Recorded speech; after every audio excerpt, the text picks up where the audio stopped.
is Iain Lee, BBC Three Counties Radio. It's Wednesday, I think it is. Yes, something like that. The 12th. Oh, the 12th of the 12th of the 12th. We've got news about that, yes. Is it today that the world is supposed to end, or is it today or is it the 21st? I don't know. There's crazy Mayans. Mayans, who knows? Lots coming up on the show today, including, I'll go into more detail later. I do need a little bit of help buying a Secret Santa present. I've no idea. I've never worked in an office, and suddenly I'm in an office environment and I'm being forced to do office-y things, like hanging out with people and sitting behind a computer and being involved in a Secret Santa. I can't say who it is. If you listen to the station regularly, it's someone who you'll know. I can give you a few clues, but I need some tips. We'll talk about that later. Other slightly more important things coming up on the show include a big plan to demolish flats in South Oxley leaves residents worried about their future. They could be moved as far away as Hemel. Find out why and what the council is prepared to do about it. You heard in the news there that a judge has described a graffiti gang who caused £150,000 worth of damage as talented artists. A Milton Keynes charity which helps young people agrees. Do you think graffiti is ever acceptable? Is it an eyesore or modern art? And it's 21 years, we've been banging on about this for 21 years, it feels like. It's 21 years since Luton Town Football Club last played on AstroTurf last week. We tried to bring it all back together, but we were hampered because of an act of God. Weather, snow. Is it going to happen today? I don't know. It's in my running order. That means literally nothing these days. If you want to get in touch, you go to facebook.com/BBC3CR. You can send us a text 81333, start your text 3CR, or you can give us a call 08459 455 555. BBC Three Counties Radio. Now, residents in one part of Watford fear this could be the last Christmas they spend in their homes. People who live in South Oxley have been told their flats are to be demolished as part of a giant regeneration of the town centre, and they could be moved as far away as Hemel. Well, the reporter Victoria Cook is here with more details. Morning, Victoria. Morning. Why is this happening? Well, to give you a bit of background, South Oxley's a housing estate which I think most people involved in this entire story will agree that it does need some regeneration. It's a shopping precinct which does need updating. Yep. There's flats above the shops and the whole thing. It just needs something. Sprucing up, perhaps. It does need sprucing up, yeah. The council say only £2 million is being spent in the shops there a year, and they can do calculations that work out that actually there could be about £33 million spent there a year if the total amount of people possible spent more money there. Wow. But it's interesting because this community particularly, it's obviously in the three counties, it was actually featured in a BBC Two programme. I don't know if you saw it, called The Choir. I didn't. That's the one with that little fellow, isn't it? Who's very Gareth popular. Malone. Yeah, I'm not a fan. He went into towns and he tried to create choirs, and I think it's fair to say he went into towns where you wouldn't perhaps imagine people would be into singing choral music. But he did that, and he did it with the aim of trying to bring communities together.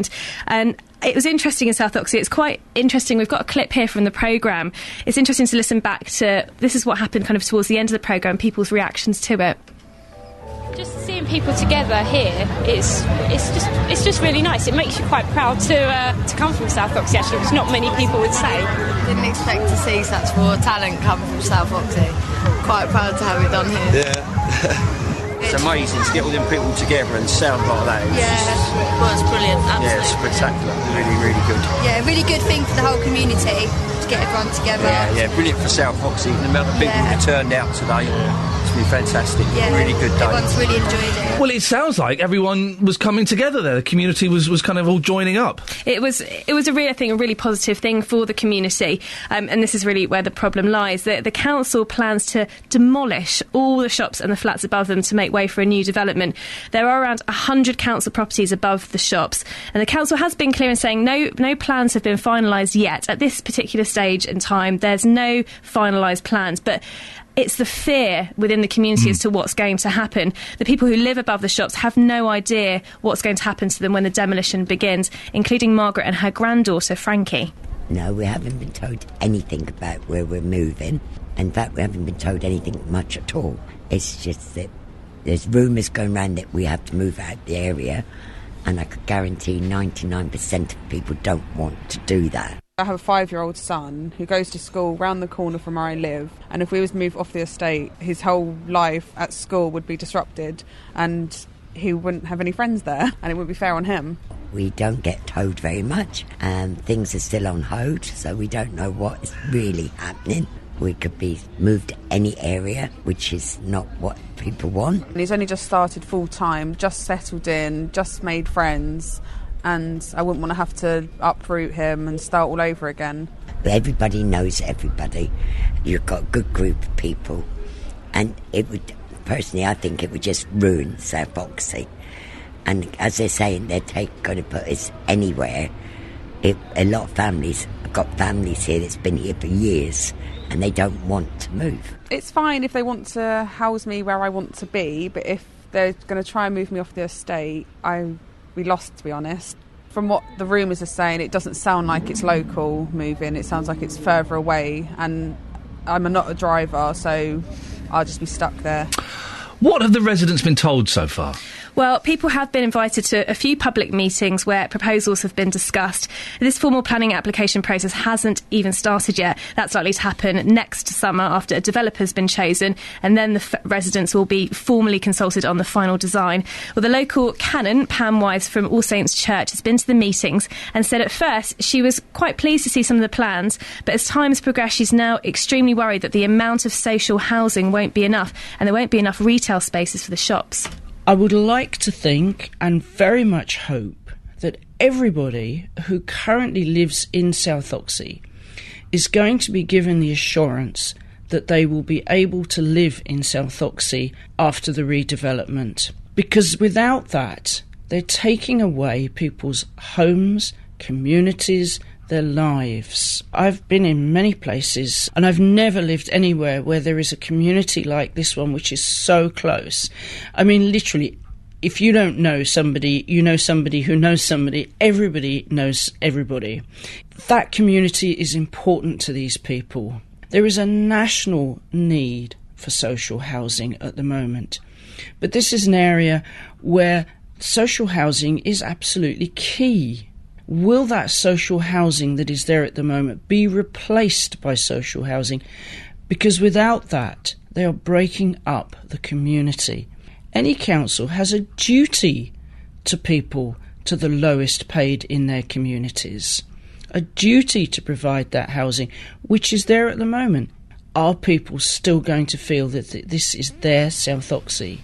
Well, Three Rivers District Council weren't able to join us on the programme today, but Alan Head, who's leading the project, has said all tenants and leaseholders will be treated fairly. He says we've been having meetings with Thrive Homes to agree to a proposal for tenants. South Oxley is a great place to live, and we aim for people to continue to live in the area if that's what they wish. Well, I asked them, can you confirm that tenants will be offered alternative accommodation locally? They said yes. Their hope is to provide accommodation within the area, or at least what they say within the Three Rivers District area, and you kind of need to look at a map to realise that sort of goes up all the way up to Hemel Hempstead. Area, yeah. Yep, I asked them, can you confirm that tenants will be offered... what is happening for the shopkeepers? They said that they will be offered retail spaces in the new precinct. They'll be given the first option on that. And in terms of dates, this is going to be going on for a few years. Nothing's happening overnight. It could go on as long as 2017, but at the moment, it's just about the fear of the residents and how that's being addressed by the council. And also, if it's going on for years, then the residents have got to worry about it for years without any... Victoria, thank you very much for coming in. Much appreciated. 08459 455 555. We'd love to hear from you if you're involved or live near there. You worried about it, or do you think it's a good idea? Speak to you after this. I'd never even heard of the phrase Secret Santa until a week ago when I was collared by Jan, who works here and is fantastic and organises these things, but suddenly I'm involved in a thing where I've got to buy a present for someone I don't really know. I've only been here 20 minutes, I don't know people. I've got to spend between £5 and £10 on a gift for someone. There's a lot of pressure. Any suggestions? 08459 455 555 will be gratefully appreciated. Please, I'm desperate. Can I just say, the next song coming up, right, we're going to play it in a second, we'll go to Justin first, but the next song coming up is one of the greatest overlooked pop songs of the 80s. It really is fantastic. If it's a song I think... Justin Dealey? Oh, Iain, good morning. Do you know what song contains the line, I know what it means to work hard on machines? No. Oh, OK. I think it's the song coming up next. Right, OK, it's one of the best songs of the 80s, and this group, I admire this group, because they have not once cashed in on the 80s nostalgia. They've not done one of those Here and Now tours or anything like that. They did their hits in the 80s, and they left it at that. Is it Mental as Anything? It's bonkers! No. Now, listen, for Justin Dealey, for goodness sakes, please make this end today. Yes. We have been banging on about this for about 21 years, it feels like. Yes. 21 years since Luton Town last played on an AstroTurf pitch. We're getting it back together. We tried to do it last week. The snow hampered our plans. We have literally dragged you off your holiday to come in and work an unpaid day. I don't know if you knew that. No, I didn't know. Well, that's the case. Yeah, thanks. We're doing the AstroTurf today, Justin. What is happening? We are. I'm here in the car park, and the radio car, which is a fairly big car, I'm sure people have seen it before when they travel, it's all branded up. I'm in the back of the car with loads and loads of, listen to this, Luton Town AstroTurf from 1991. It's absolutely amazing. We've had messages right the way across the world. Randomly, we are getting the pitch back together. So this morning, we're going to be live at the Luton Sports Village. The Luton Town legend Kingsley Black, he's going to be there. Kingsley Black's going to be there? Kingsley Black is going to be there. The Kingsley Black? The Kingsley Black. Fantastic. He's going to be there. Somebody's coming down with a penalty spot. We've got some other people coming down as well, a live band. So if you do have a piece of the old plastic pitch, come and join us. We're going to be there all morning. We haven't really mentioned it this week, and the reason being because we thought it might snow again. We were so worried that it was going to snow, we didn't pick it up. So we might have to ring 100 people, but no, it's definitely on this morning. So if you have a piece of the old plastic, however big or small, come and join us at the Luton Sports Village in Stopsley. We're going to be there in around 10 minutes. And can I just say, I can't give any names away because this involves a member of staff here at BBC Three Counties. Yes. A member of staff has lost their partners, I'm being as vague as I can, their partner's AstroTurf, okay? So if you have got a bit of AstroTurf, I'm not saying any names, probably said too much already. If you have got a bit of AstroTurf you want to sell, this person will pay top dollar for it. Well, I've got loads of it here. They can have it in return for a pay rise. So it should be quite an interesting morning. Justin Dealey will speak to you later on. This, honestly, is one of the best songs of the 80s, right? And heaven knows why this group didn't get back together and do a little cash-in tour. This is wonderful. I'll shut up and you can enjoy this now. Come on! Come on, the Thompson twins! They were from New Zealand, I think. I don't know. Why did they... Are they dead? It's always amazed me, the Thompson twins, and I got the wrong lyrics. I know what it means to work hard on machines, of course. You're all shouting at the radio as You Take Me Up by the Thompson twins. Why did they never cash in on that 80s nostalgia? I'd pay between £20 and £27.50 to see these guys in concert. Totally. OK, well, 21 years since Luton Town played on the AstroTurf. We've managed to get the AstroTurf back together. Can we get the Thompson twins back together on BBC Three Counties Radio? Quick, someone put a call into New Zealand. I'm sure they'd be over the moon to hear from us. Love it. I think it's going to be Thompson Twin Day in my car today. 08459 455 555. Graffiti. How much graffiti is there where you live? Well, yesterday, 21-year-old Kieran Cummings was sentenced to 2 years in prison for his part in causing £150,000 worth of damage to trains and tube carriages. The judge said he was a talented artist. Well, now an organisation helping young people in Milton Keynes says his work should be appreciated. Rosie Thurston works for Make a Difference, which provides activities for young people. She's been talking to our reporter, who is not a young person, Tony Fisher. So, Rosie, we're outside the Buzzy. We're in between the sort of legal art wall and the illegal art wall in the underpass. The illegal one doesn't look very good. The legal one does look good. So, can you explain the difference? Yeah, it's time and support. The legal graffiti wall, people have the freedom to draw up designs and spend time putting it together. And you can tell from the quality of the work that's on that wall that we back what people do here, and we want to give people a space to be creative.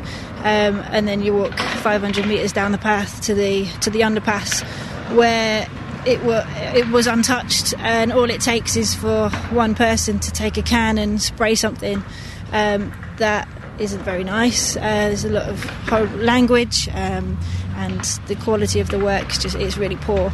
And they do it in a hurry just so in case they get caught, I suppose. Yeah, it's called throwing up, so that they know they're doing it illegally, so they don't want to be caught by the police. So it's a case of spray as quickly as you can, whatever you can, and get out of there. Throwing up. That's what it's called, yeah. Throwing up something onto the wall.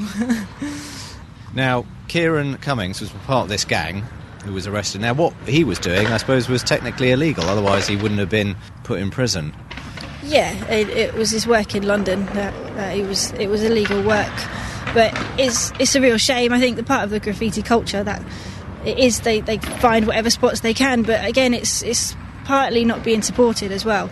I think if they were given more places to paint and to show off their work, because Kieran's incredibly talented, if he had the space to do something positive, no doubt he'd do it. Just to explain, you know Kieran because he used to work here with you at the Buzzy, didn't he? Yeah, so Kieran's painted up here quite a lot.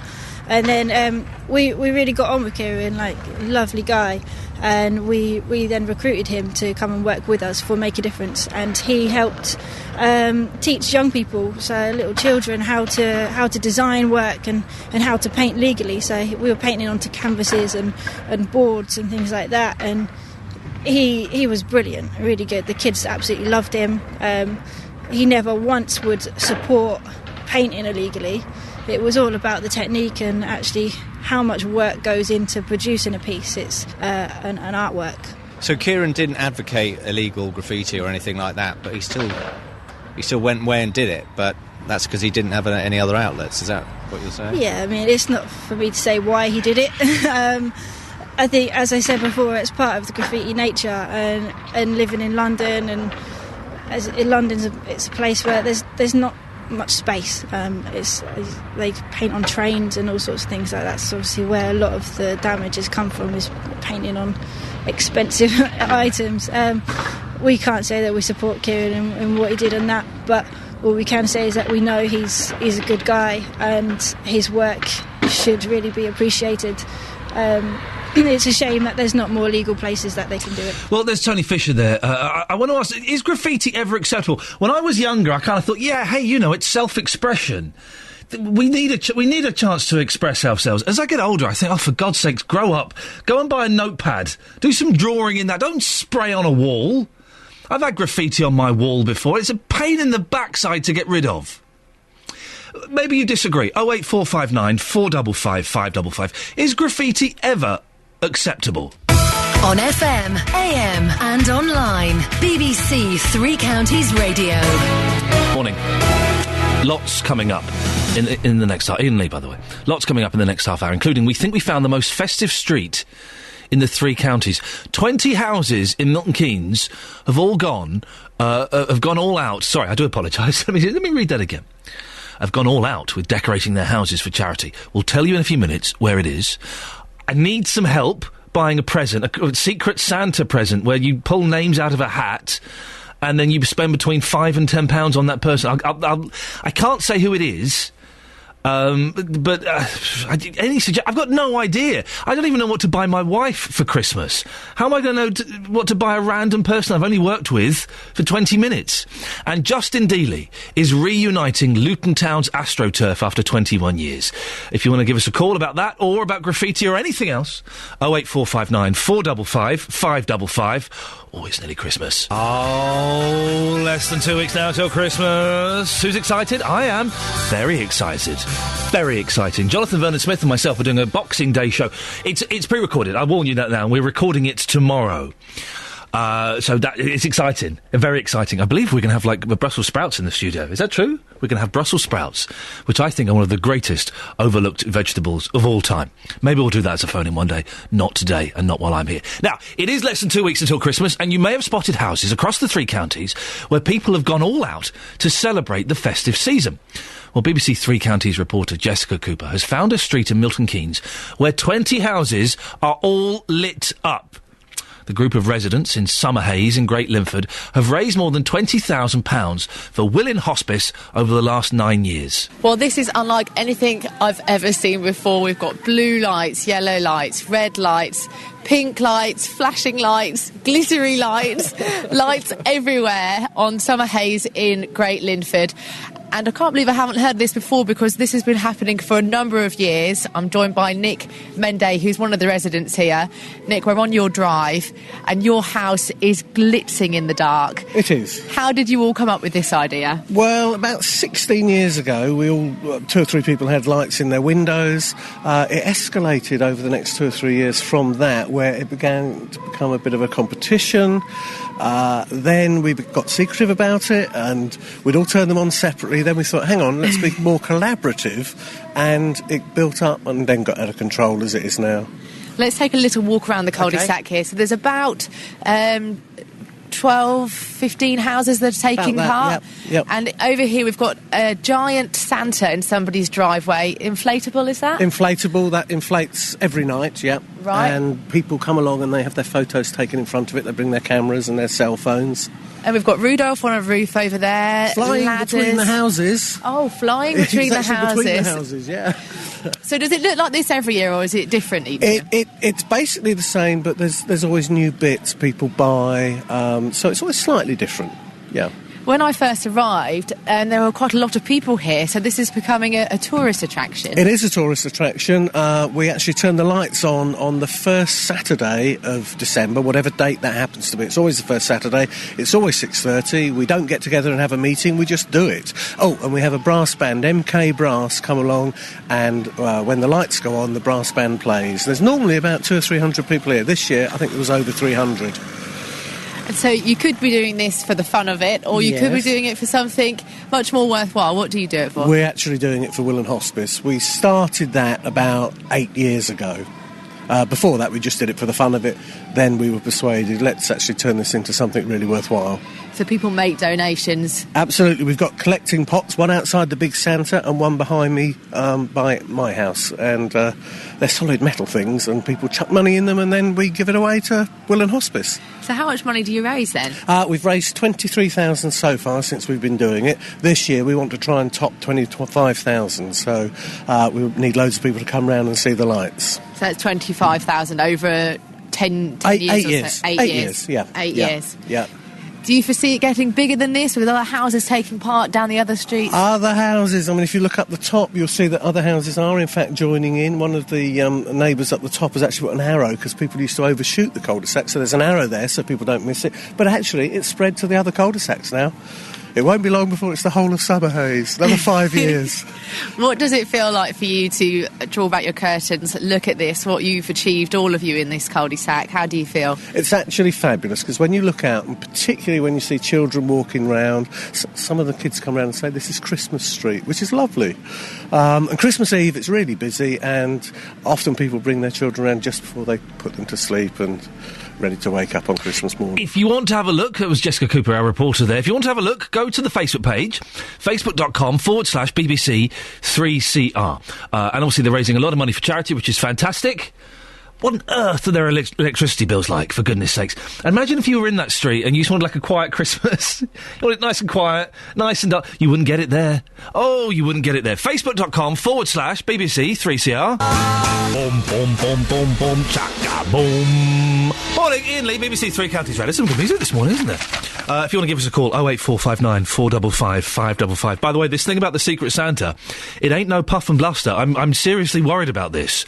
So don't sit there thinking, oh, this is a jolly little thing. No, I'm genuinely worried about what I'm going to buy someone. It's a woman. I've got to spend between £5 and £10 on a woman. Can you help me, please? It's Taylor Swift. Red, well, I'm tapping my toes to that, so that's got to be a good sign, hasn't it? You can't fight the toe tap. If it happens, it happens. See, I like a bit of country. I like a bit of country pop.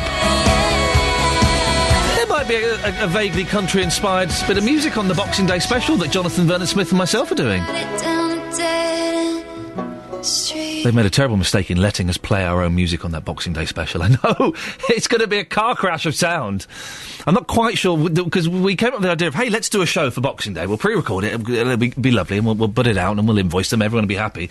And then it's kind of been taken over. I've got no idea what's actually going to be happening. There's some kind of quiz.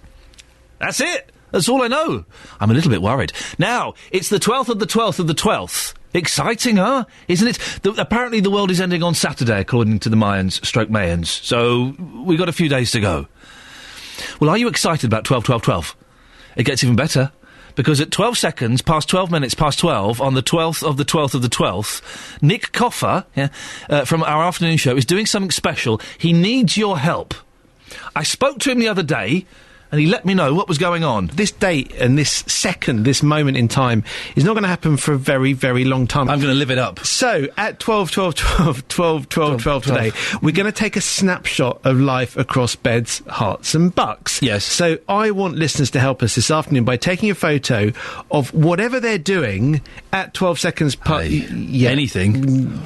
Wowzers. Pretty well. Whatever they're doing that I can mention on air at 12 seconds past 12 minutes past 12 o'clock today, it of course doesn't have to be entirely serious, but we want to take a snapshot of what we're up to across beds, hearts and bucks today. And of course, you're very welcome to phone me while we're on air on the usual number 08459 455 555 to tell me how you celebrated the 12-12-12 on the 12. And then do they send these pictures in to you? Yeah, there's two ways they can send them in. They can either email them to nick@bbc.co.uk or to the usual text number. We can take photos on the usual text number. So can we? 81333. Start your text with 30 and we get photos. That opens up a whole world of possibilities. A whole world of fun. Or post them on the Facebook page. Just do a search for BBC Three Counties Radio. But we thought because it's such a unique second, it's not even a date, it's a unique second, what a nice moment to get a snapshot of what everyone is doing across beds, hearts and bucks. I'm expecting to see offices, shops. Yep. I'm doing it. Homes, cars. Yeah. Don't take photos while you're driving. No. And we don't need expert photos. Just use your smartphone or your little camera. We don't need anything flash. Excellent stuff. will be taking a photograph if I'm awake at that moment in time. I might be having a doze. It's possible, but if not, I'll do my best. Definitely. I'm going to do it. I'm contractually obliged to do it. So, and panic over. Apologies. I did say the world ended on Saturday. It doesn't. It ends next Friday, the 21st. So, got a few more days to go. On the subject of graffiti. Is it ever acceptable? Really? Dave Chew has texted in.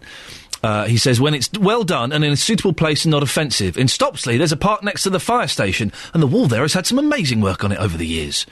Chris Knox says, it's been there for ages. I like it. I watched them do it. I kind of wanted to join in.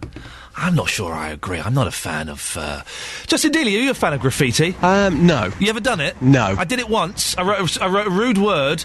Do you remember Matt Marsden? Why doesn't this surprise me? Yeah, you carry on. Matt Marsden was like in Emmerdale and a bit of a singer and stuff, and I saw a post of him and I wrote a rude word beginning with T, not that one, the other one, on his forehead. That's the only time I've done it, and I'm thoroughly ashamed. Well, there was some graffiti about me once at a local youth club, which I can't go into right now, but it hurt me for years. Justin, what's happening today? AstroTurf reunited. Hey, listen, you talk about 12-12-12. Today is special because we are getting the Luton Town pitch back together 21 years on. This is the world's first ever AstroTurf reunion. Are you excited, Ian? Yay! Thank you.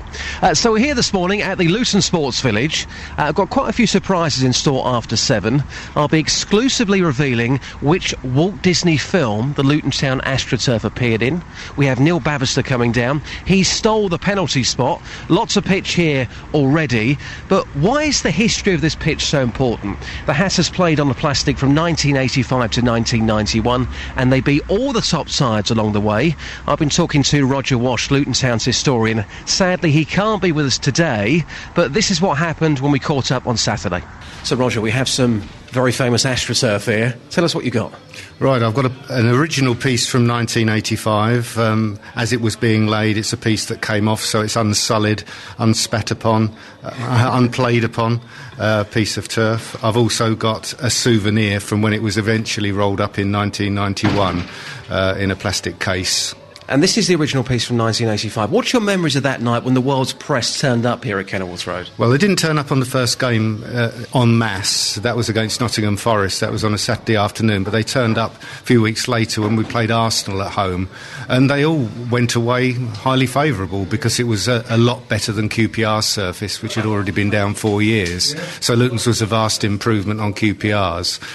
It was only perhaps a year later when we started beating teams like Liverpool, Liverpool and Everton, who were the top two teams at the side, and Kenny Dalglish and Howard Kendall started moaning about it, that gradually it turned and suddenly we were pariahs, and it didn't help with having a ban on away supporters at the time as well. My memories of Kenny Dalglish moaning about the pitch, just absolutely wonderful. Well, his side were beaten before they even got onto the pitch, really, because he was moaning for a fortnight beforehand. But Luton's home record over the 6 years they had the artificial pitch was no better or no worse than it was before. And in fact, it was a disadvantage to Luton because they had to play on grass every other week. My happiest memory would be the semi-final in 1988 against Oxford, a 2-0 win. What's your happiest memory on the plastic? Well, that certainly is up there at the top, together with the 3-0 beating of Liverpool in the Cup, the 4-1 beating of Liverpool in the league, various other top sides like Manchester United being beaten on the artificial surface. And just lastly, all of this AstroTurf here, when Luton Town do eventually get a museum, hopefully in the near future, this is where the AstroTurf will be going. Certainly will, yes. I've got thousands of items that can't wait to be seen by people, really, and it's a shame we can't do it at the moment, but one day it'll all be there for everybody to see. Exciting stuff. We're reuniting it later in the show. BBC Three Counties Radio, first for news. Catherine Boyle. Yes. You're a woman. Yes. You have woman's needs, don't you? Of course. I have to buy... I'm involved in this blooming Secret Santa thing. Are you doing it? Yes. Oh, right, I have to buy a present for a woman... Right. ...between £5 and £10. What do girls like? I'm kind of thinking maybe some tights? Yeah, I wouldn't go hosiery. It's a bit intimate. OK, that is it. Is that... Yeah. Oh, of course it's... Yeah. There's a... Yeah. I mean, how well do you know this woman? Not intimately, you know. Is it me? Because if it's me, then definitely go over and above the budget. It's definitely not you. OK, we'll stick within the budget then. I'm thinking cake. Cake, I can do cake. Thank you, Catherine. Cake's not a bad idea, is it? I'm genuinely worried about this. This is the kind of thing... I know on the radio I'm super confident and full of it, some would say. Full of myself, some might put forward. But in real life, things like this make me so anxious. I will have sleepless nights about this.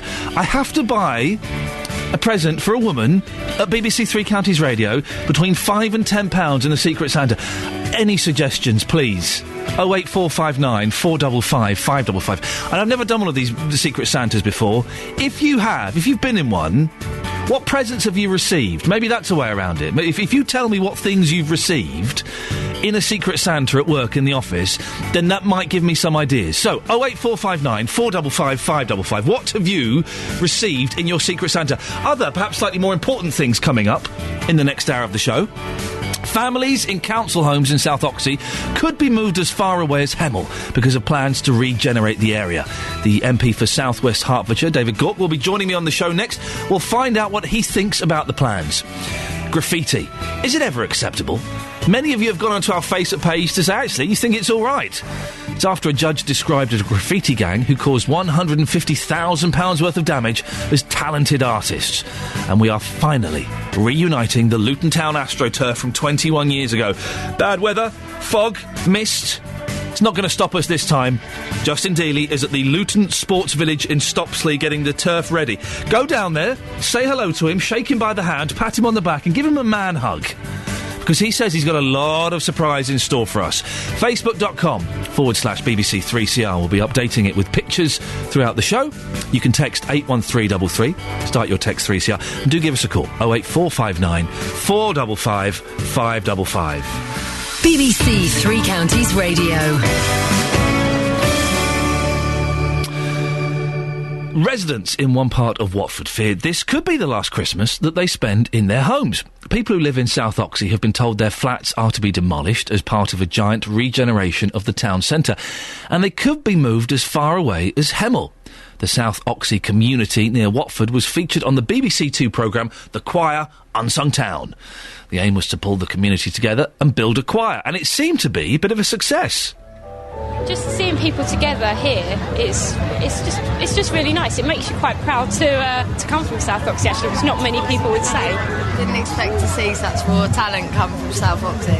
Quite proud to have it done here. Yeah. It's amazing to get all them people together and sound like that. Well, it's brilliant. Absolutely. Yeah, it's spectacular. Really, really good. Yeah, really good thing for the whole community to get everyone together. Yeah, brilliant for South Oxley. The amount of people who turned out today, it's been fantastic. Really good day. Everyone's really enjoyed it. Well, they bonded over the show, but now that community worries it will be torn apart. The council's plans to demolish shops and flats have left residents anxious that they may be moved as far away as Hemel Hempstead, including Margaret and her granddaughter Frankie. There's rumours going round that we have to move out the area, and I could guarantee 99% of people don't want to do that. I have a 5-year-old son who goes to school round the corner from where I live, and if we was to move off the estate, his whole life at school would be disrupted. We don't get told very much, and things are still on hold, so we don't know what is really happening. We could be moved to any area, which is not what people want. It's fine if they want to house me where I want to be, but if they're going to try and move me off the estate, I'd be lost, to be honest. Well, Member of Parliament for South West Hertfordshire, David Gauke, joins us now. Morning, David. Good morning. It's important to note that no plans have been finalised in South Oxley, but as the local MP, what can you do to allay some of the fears of the people that you've got there? Well, I think I can understand the reason why people are concerned. I think the first point to make is that the potential redevelopment of the centre there is a good idea. It's something that does need to be done as an area. It is, to be honest, looking tired, and a redevelopment is something that I support. I think it would be good for South Oxley. But understandably, there is anxiety. There's something like 98 Thrive Home properties that are likely to be affected, and there are also some privately owned properties also likely to be affected. It's a fairly major redevelopment. And, of course, individuals are going to be concerned and will fear the worst whilst there's a period of uncertainty. And I know that the council have been trying to consult and set out their plans. I think the more they can do of that, the better. And the sooner they can end this period of uncertainty, the better, because people will, as I say, always fear the worst. And it may well be necessary that some numbers will have to be relocated, but South Oxley is a close-knit community. People aren't going to want to move out of the area altogether. You tend to find generation after generation living on the estate. But they will have to move out of the area, won't they? The Three Rivers District Council says it hopes new accommodation will be provided in South Oxley area, and says it will certainly be provided within the Three Rivers District. But that's massive. Abbots Langley, Hemel Hempstead, Watford. It could be moved. It could well run up to Abbots Langley, which is right the other side of Watford, and very hard to get from Abbots Langley to South Oxley. So I would encourage, and I'm encouraging the local authority to provide as much accommodation as possible for those who are having to relocate within South Oxley. And also, we've been featuring on the show this week that there is a shortage of social housing, isn't there? So where are they going to go? Where is this housing going to come from? I think that's absolutely right, and it is difficult. I know people coming to my constituency surgeries and so on. There is a lack of social housing in the area. It's an expensive. By and large, Three Rivers is an expensive place to live. There's not a huge amount of affordable housing in the area.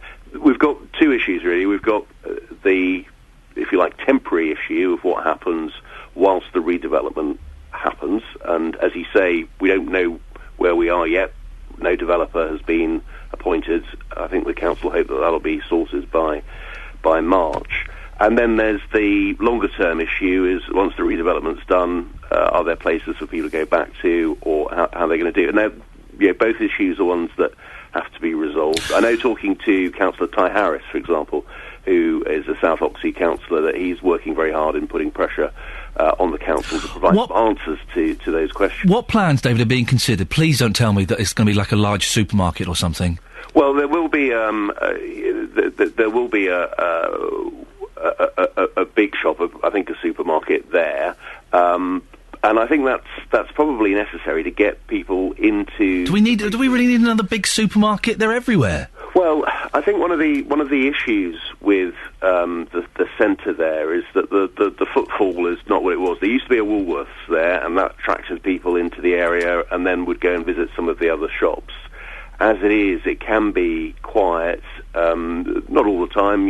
When the market's on, it's much more popular. But consistently, there are times when, to be honest, that precinct can be a bit windswept, quiet, not a lot going on. Is it worth? It's necessary to try to make it more of a centre so that people will go along there. But is it worth people losing their homes and destroying a community for another Tesco's or a Sainsbury's? Well, I think you have to step back and look at what is going to be the long-term impact. And if you can have something that is more attractive, that is likely to be more successful in terms of getting shoppers there, is likely to be busier, more of a focus, more of a successful town centre, if you like, then that is going to be good for South Oxley. But the concerns that are raised by residents are perfectly fair, and there is this period of uncertainty at the moment. I think the council are trying to consult as much as possible. There have been several rounds of consultation, but the sooner this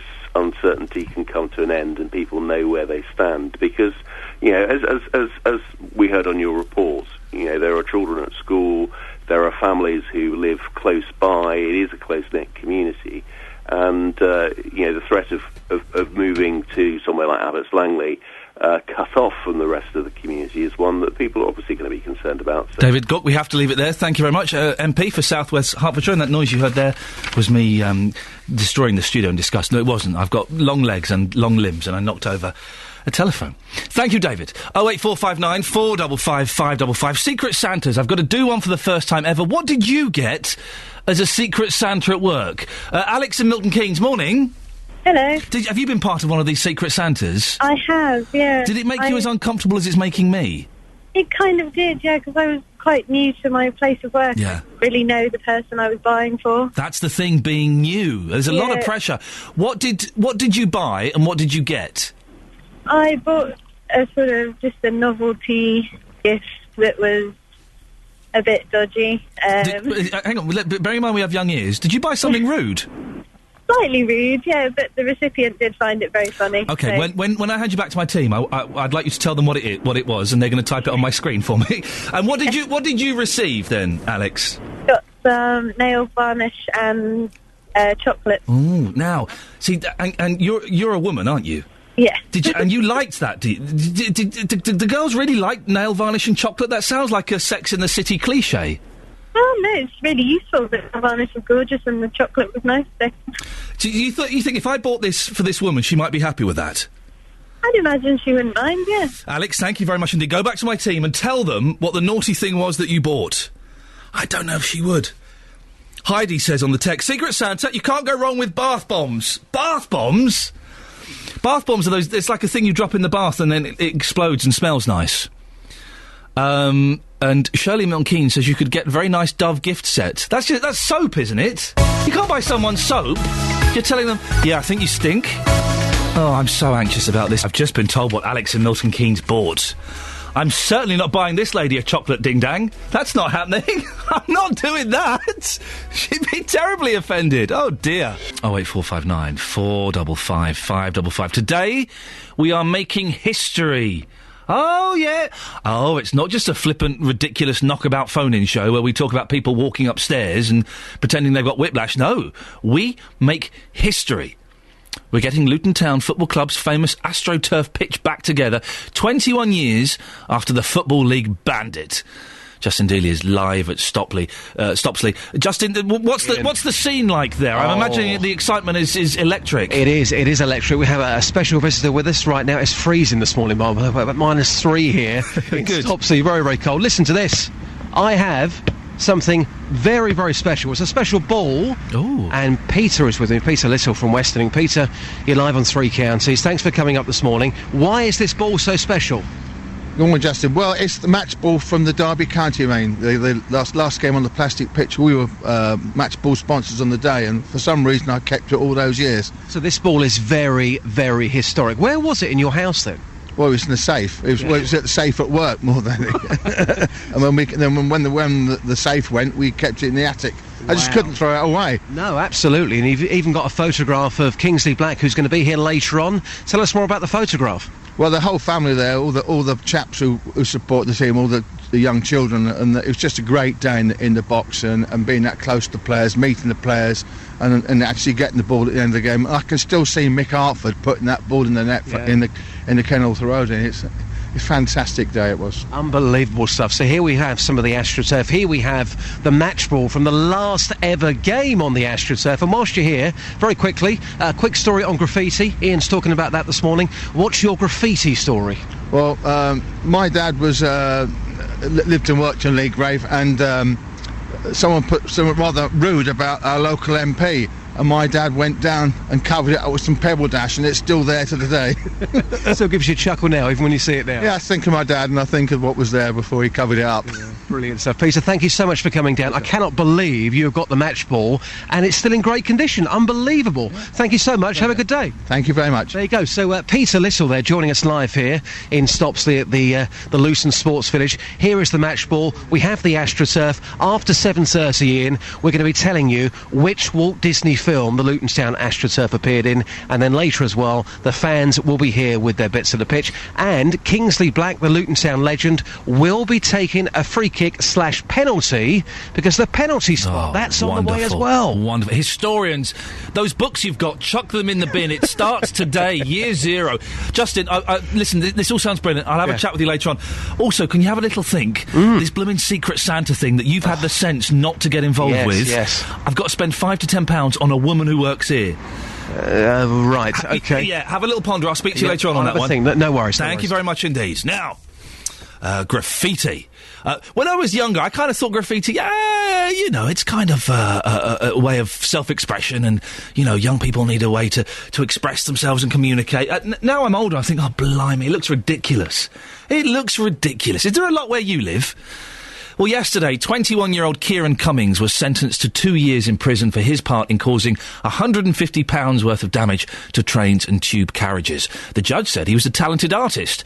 Now an organisation helping young people in Milton Keynes says his work should be appreciated. Rosie Thurston works for Make a Difference, which provides activities for young people.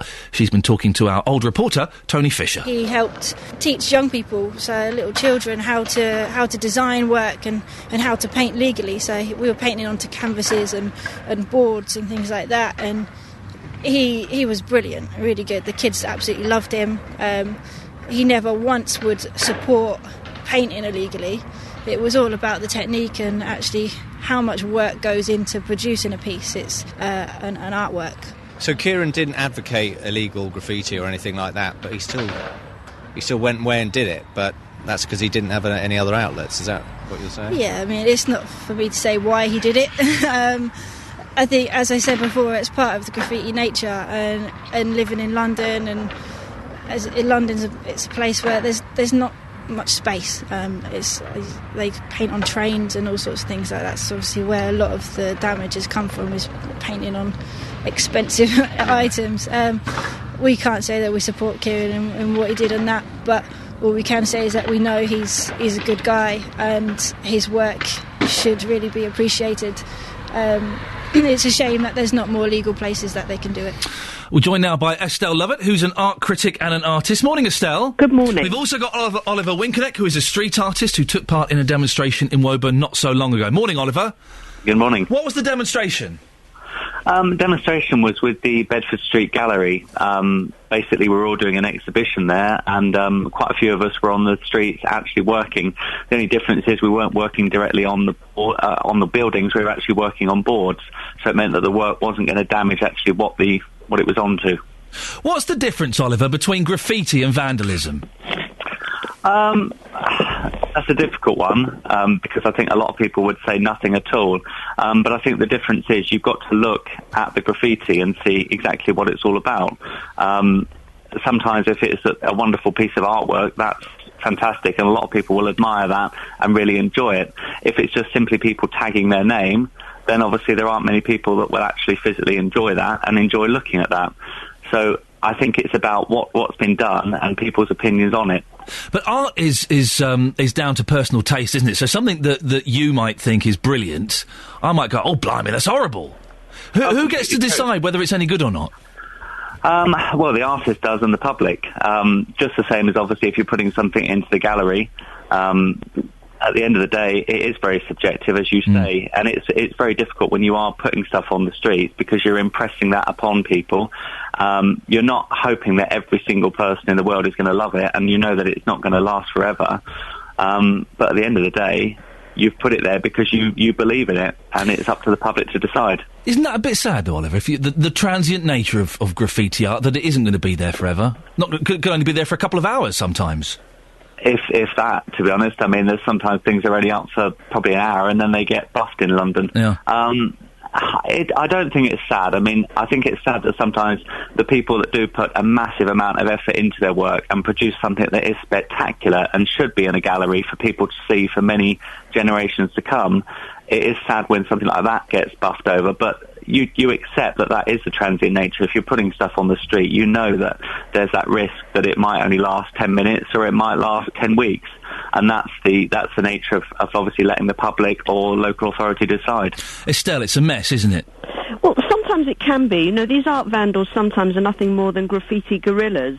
It can be a mess. And also, the question of vandalism actually is the least of it all, really. It's almost like a cat roaming around the streets and, if you like, spraying its personal odour, trying to own that piece of street. You know, is it right? You know, that there has to be some form or level of where we say, OK, this is where it has to stop. You know, granted, the king of stencil art, Banksy, if he paints on the side of your wall, your house will go up by £250,000. But not everyone is a Banksy. Just because you wear a jumper with a number on it doesn't mean you're an athlete. Here's an idea, Estelle. Let's bang Banksy up. Let's bang him up. I used to like him. I used to think, Banksy dangerous. Now he's just a nuisance. Well, now he's earning lots of money. Now he's one of the rich elite. Now he's one of the game players. That's why people don't like him. But he has set a good example to the young people. But, you know, funnily enough, what people don't realise is that Banksy actually started off as a fine artist at art school, painting traditional-type pictures on canvas, which is why his street art is so good. Oliver, what's wrong with going and getting a notepad and painting some pictures in that? Why has it got to be done on walls and bridges? Well, there's nothing at all, but I mean, sooner or later you find a piece of A4 paper quite limiting. And really, if you're in a situation where you want to get your work out there and seen by an awful lot of people, then sometimes the only way to do it is to put it in their faces. There's still a massive amount of people in society that won't go into a gallery, and obviously that might be your only outlet.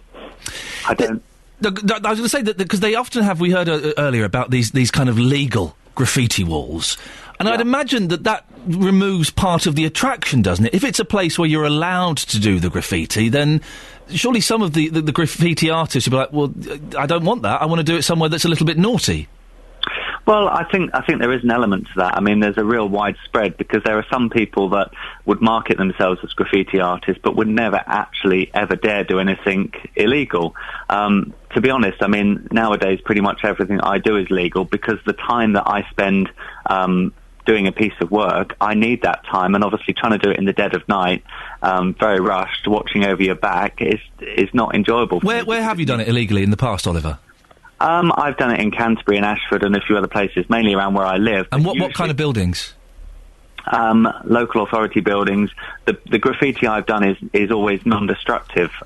It can be removed if need be. I've done pieces that I've placed in areas that obviously then it's up to the public to decide. I don't always believe in temporarily destroying a building. I think it's got to be something that really people can decide, and everything I've done has been a social commentary and has actually lasted the test of time, which has been great. Estelle, finally, some of it looks quite nice, and, you know, I've seen some graffiti art that you think, oh yeah, that's really good. I wouldn't want it on the side of my house, though.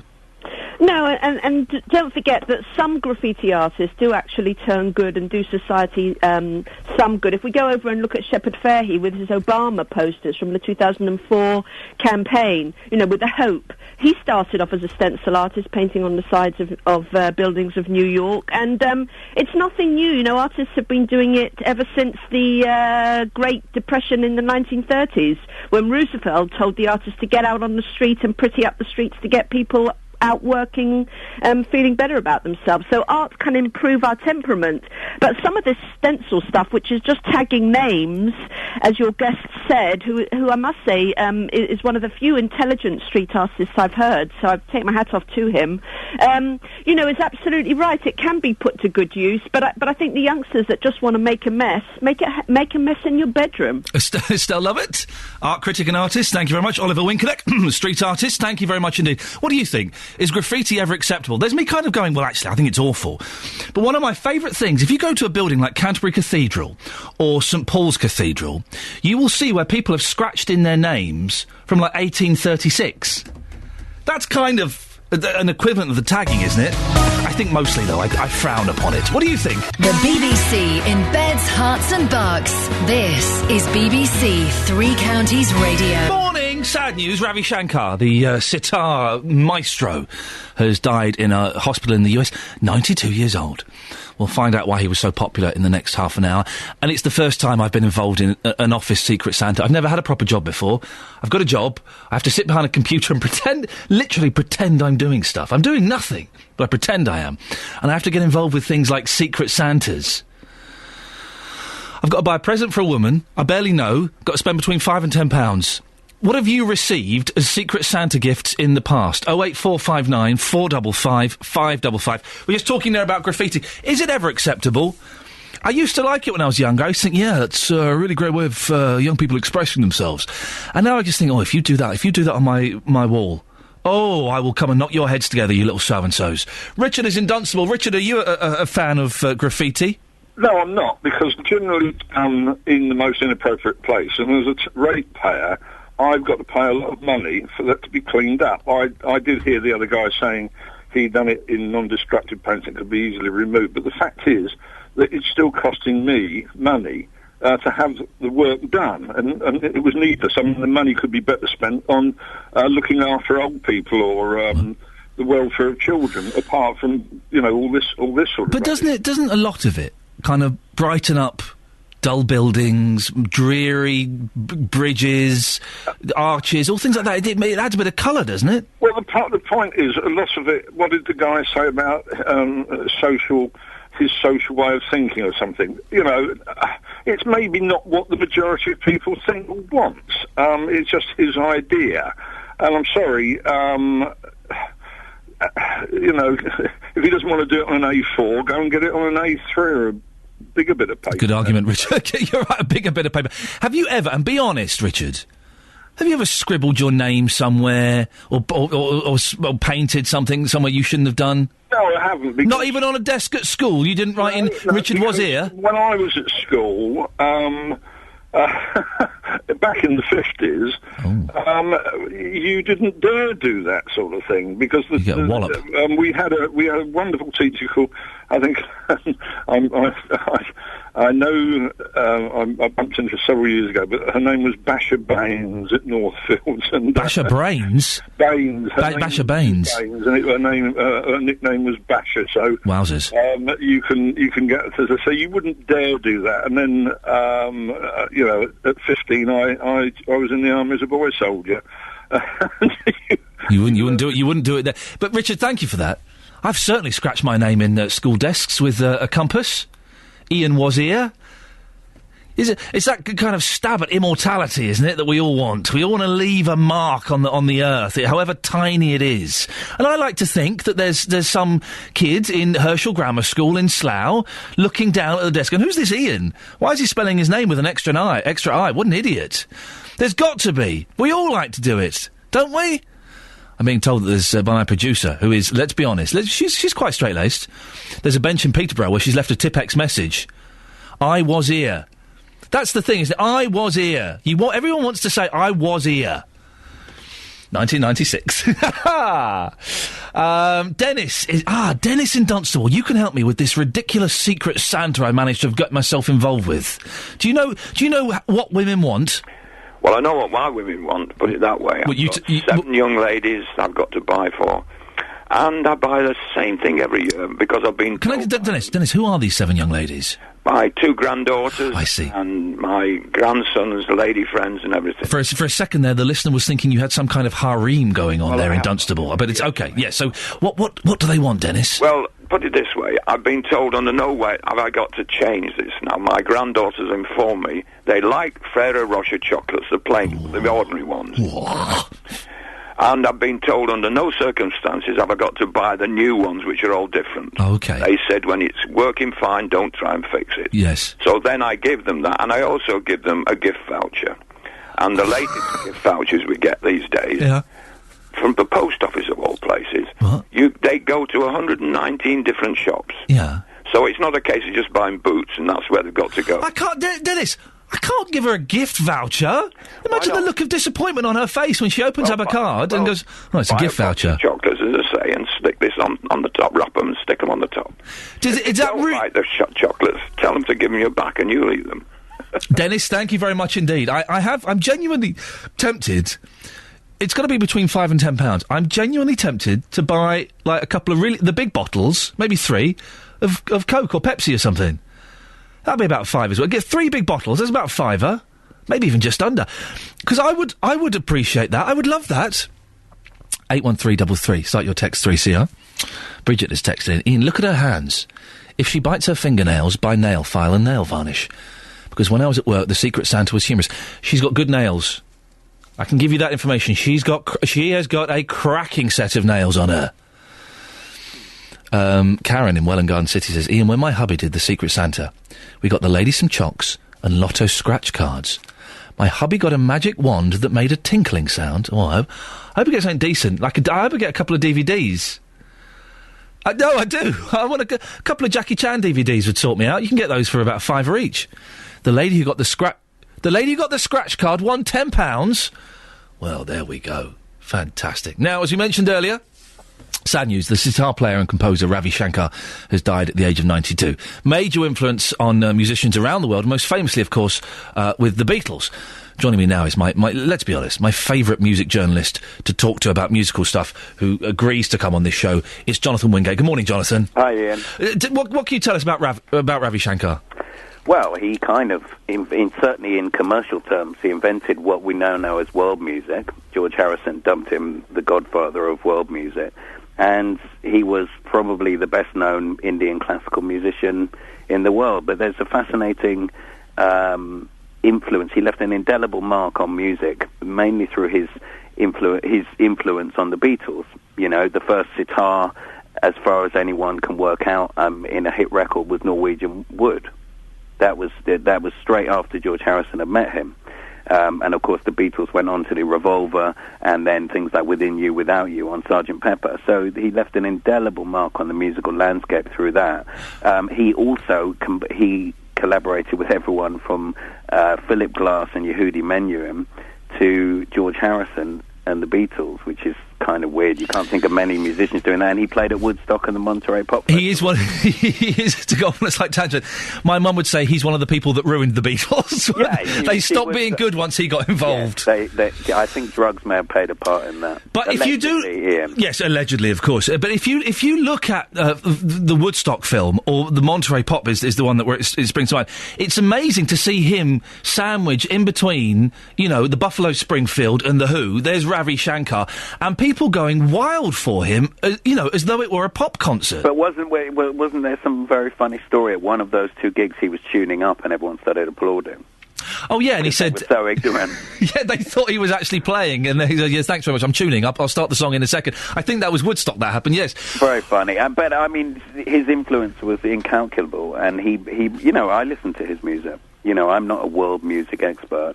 You know, through the Beatles, I got to know about him. I then went back, which is what people like me do. You know, I went back and back and back and realized he had this whole history.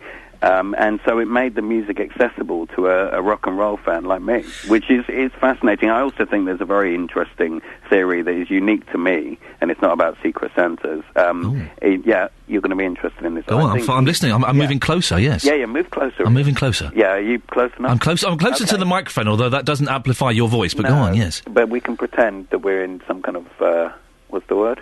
Room? Yes, that's the technical word, but yeah, it's good.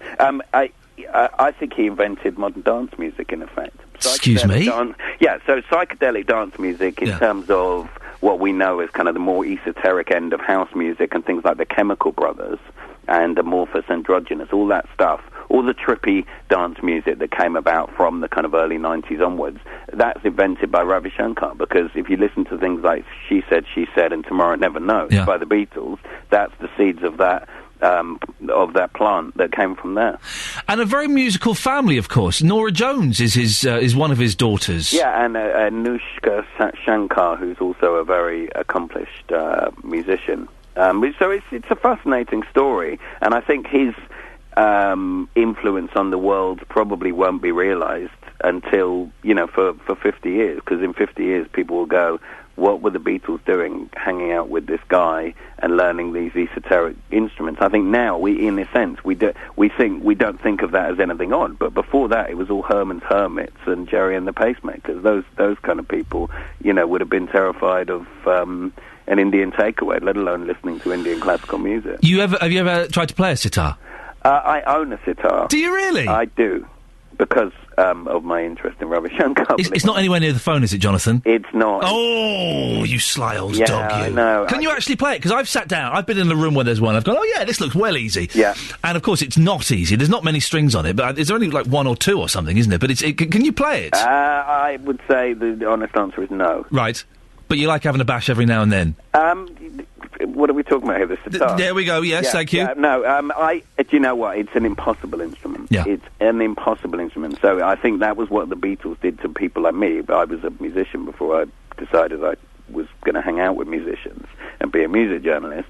And it's just an impossible instrument to get your head around. We think of everything in sort of quite one-dimensional terms, like a piano or a guitar. This instrument is like trying to solve a Rubik's Cube with the lights off. Jonathan, Christmas is coming up. What one CD is on the top of your Christmas list? Ooh, that's a good question. Yeah, it's a good one, isn't it?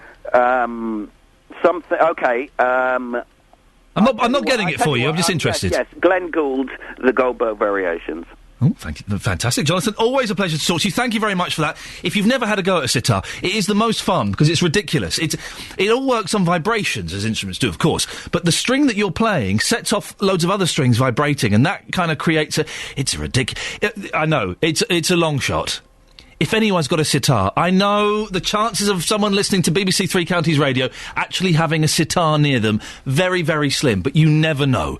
If anyone has got a sitar and they want to come and play a little bit on the phone, 08459 455 555, I'll leave it at that. And do listen to Nick today. 12, let me get this right, it's the 12th of the 12th of the 12th, and at 12 seconds past 12 minutes past 12, he's asking you all just take a little snapshot of where you are, what you're doing, what's going on. And then send it in to him, and we'll put the best up on the... Well, I think we'll probably put them all up on the Facebook page and celebrate. And speaking... It is a day of celebration today because we are celebrating football history. We are getting Luton Town Football Club's famous AstroTurf pitch back together 21 years after we first started talking about it and 21 years after the Football League banned it. It's not quite that, but we've been banging on about this for ages, and we were going to do it last week, and we couldn't because of the snow, and everybody was heartbroken. Earlier on, we heard from club historian Roger Wash, and now we can go back to our soccer history reporter, Justin Dealey. Justin, what's the latest? You're live at Stopsley. What's going on? It is freezing cold, I can tell you that much this morning. Probably a good -3 out here. We are live at the Luton Sports Village. Fans are turning up with their pieces of a pitch from 1991. Fantastic. It's all going to be happening a bit later. Kingsley Black's going to be here recreating a famous goal. Frozen balls? Absolutely. Yeah. Well, the football's there, isn't it? Yes, quite a few of those this morning. Yes, the football's here from 1991. We have the football from the very last game on the plastic against Derby County. Now, yes, the fans are here. We're going to hear from those a bit later. But up first, let's hear from Ray Patton, a.k.a. Astro Man. Ray is the biggest AstroTurf recycler in the whole of the UK. That is some title to have. Back in 1991, Iain, the pitch went in 3 directions. It was either bought or stolen by supporters. It also went to Whipsnade Zoo, but the majority went to Ray. I've been on a road trip to Huntingdon, the home of Ray's golf club and AstroTurf business. Very soon, we exclusively possibly reveal which film the Luton Town pitch appeared in. But at first I asked him how he ended up with the pitch and the fact that he didn't pay a penny for it. That's me playing that. I do. Do that again, Justin. No one noticed. Okay, no one noticed. I went to Huntingdon. I asked him how he ended up with the pitch and how he didn't pay a penny for it. I took that one away for nothing. Yes, that particular one. It's a long time ago, but that was lifted, I think, by the club itself because they were hoping to sell parts of it to their fans. So you effectively took that pitch away. You didn't pay for that pitch, but part of the deal was you took it away. That was the issue. The club couldn't deal with having that amount of AstroTurf. That's right. I think what they'd done is they'd attempted to sell and weren't as successful as they'd hoped to be. So they were stuck with a load of AstroTurf, which they didn't know what to do with.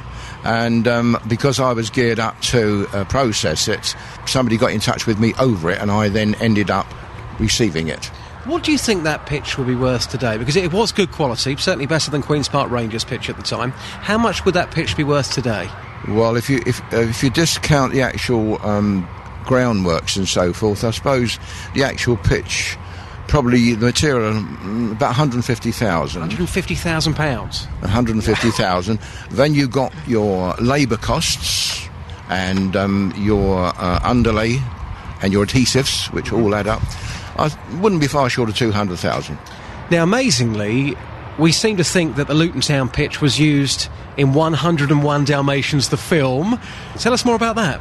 Well, because I process material when it comes in to me, and I have supplied various studios, and I know that I supplied material for the 101 Dalmatians. So Wizard Productions, I think, were in charge of that one. But of course we process it and clean it up so that it's in excellent condition before it goes out.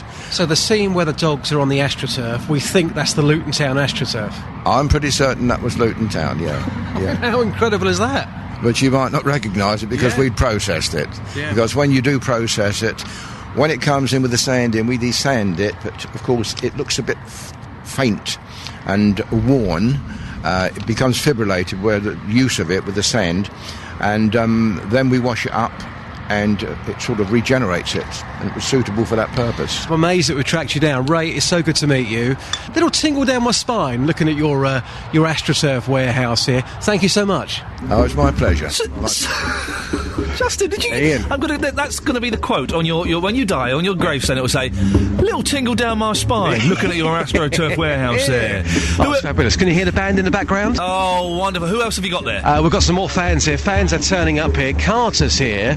Carter, you are too young to know about the AstroTurf. However, you're a big Luton Town supporter, and your dad broke his leg on the AstroTurf. Is that right? Yeah, he did. Yeah, he was playing on it as one of those, when they hire it out, and he kicked down on it, and the next day he fell over because he couldn't get up because he broke his leg on the kicking down on the pitch. If you ask me nicely, you can maybe take a piece of that for your dad, take it home for him. And you're thinking about getting a Luton Town tattoo? Is this true? I am. Yeah. I've been thinking about it for a couple of years. I've got one already, not a Luton one, but I've got one, and I'll get the other one probably sometime next year. Club badge, maybe? No, I'm getting the Hatters, because obviously the club badge changes from time to time, but we're always going to be the Hatters. So. Oh yeah, good thinking. Carter, good to see you this morning. Also here is David Turner. He's travelled from Meppershall to be here. David, thanks for coming along. Tell us what you've got here. Oh, you're very welcome. What I have here is a paperweight, a piece of acrylic with what purports to be a piece of the original plastic pitch in it. Now, not many of these exist, I have to say. I've not seen many of these. No, so you say. That surprises me, but I imagine there are some around. It's just, whether people have kept them, because it's quite a few years now, of course. Because the first pitch was famously at QPR, and we played on that the first game, and we won 3-2. I was there. I was living in London at the time, and following that, I think that partly persuaded us to get one ourselves. But we had a great passing team, and anybody that could pass the ball did well on that pitch. Fantastic memories. People think we're barking mad for being out here this morning with an AstroTurf reunion, but take a step onto my pitch. Go on, tell me how good, and tell the rest of Beds, Hearts and Bucks how good that feels, David. Well, it's very even. I imagine the bounce is good very now. even. Now there's lots of sand on it. Of course, that's what we had to do. Of course, the acrylic on my paperweight stops the bounce. So Brilliant. Well, it's great to see you here today. Thanks for popping along. Okay, you're very welcome. Ian, there you go. Justin, listen, I'm not. I really feel I'm missing out because I don't particularly like football, and it sounds like you're having, there's something special going on. Is there any chance that you and the fans that are there? One of the things I do like about football are football chants. Could you get a chant going? I don't know. I mean, 0-0, 0-0. Anything like that? David, putting you on the spot here. Obviously, most football chants aren't very clean. Yeah, we want a clean one. Yeah, exactly. You don't know what you're letting yourself in for. Oh, God. I'm riding the fader. I'm riding the fader. Can you give us, David, a clean Luton Town chant? Come on. Olé, olé, olé, olé. We are the town. We are the town. Olé, olé, olé, olé. We are the town. We are the town. What a great sport. There you go, Ian. We've got the band in the background. We've got the pitch here 21 years on. Come on, what more do you want? Oh, Justin, I want photographs, please. Or it didn't loads happen. of those on the way, don't Brilliant. We'll put them on the Facebook page. Thank you very much. There are a few on the Facebook page already. Yeah, in terms of chants, I don't know if that was the best. Ole, ole, ole, ole. We are the town. We are the town. Yeah. Thank you, Justin. Excellent stuff. We'll speak to Justin maybe a bit later on in the show if we can fit that. I'm sure we can. Facebook.com/BBC3CR for pictures of that. The Secret Santa. I have to buy a present for a woman at work between £5 and £10. Marion in Stevenage. Can you help me, please? Good morning. Why don't you buy her a nice manicure set? That's a nail thing, isn't it? A nail file? Yeah. And some nail scissors? Yeah, they come in sets. Yeah. If you go into a reputable big, that type of well done for not saying boots. I heard you hesitate. Good for you. But you can buy them, but they're about... You can get some nice ones, £6 or £7. Marion, say that. Sarah from Tring, a manicure set. You're a woman. Would you appreciate that? I would, Ian, but I've got a different idea. Yeah, go on. If you can find out whether she's got an iPhone, just get her a £10 iTunes voucher. Oh, no. That's impersonal. A manicure set's a bit more personal. Well, yes, but most ladies, if they care for their nails, have already got nail stuff. Well, no, but then they can always use new files and things like that. It's nice. And maybe they'd put a clear nail varnish with it or something. It's Marion and Sarah. Can you see why I'm anxious now? you two are having a Barney. Both of your ideas are excellent, and you're having a fight about... what chance do I stand? Well, why don't you get a see how much the manicure set, and then put a voucher in on top of it. Marion and Sarah, I appreciate your suggestions. Thank you very much. It's a very thorny subject. I don't stand a chance.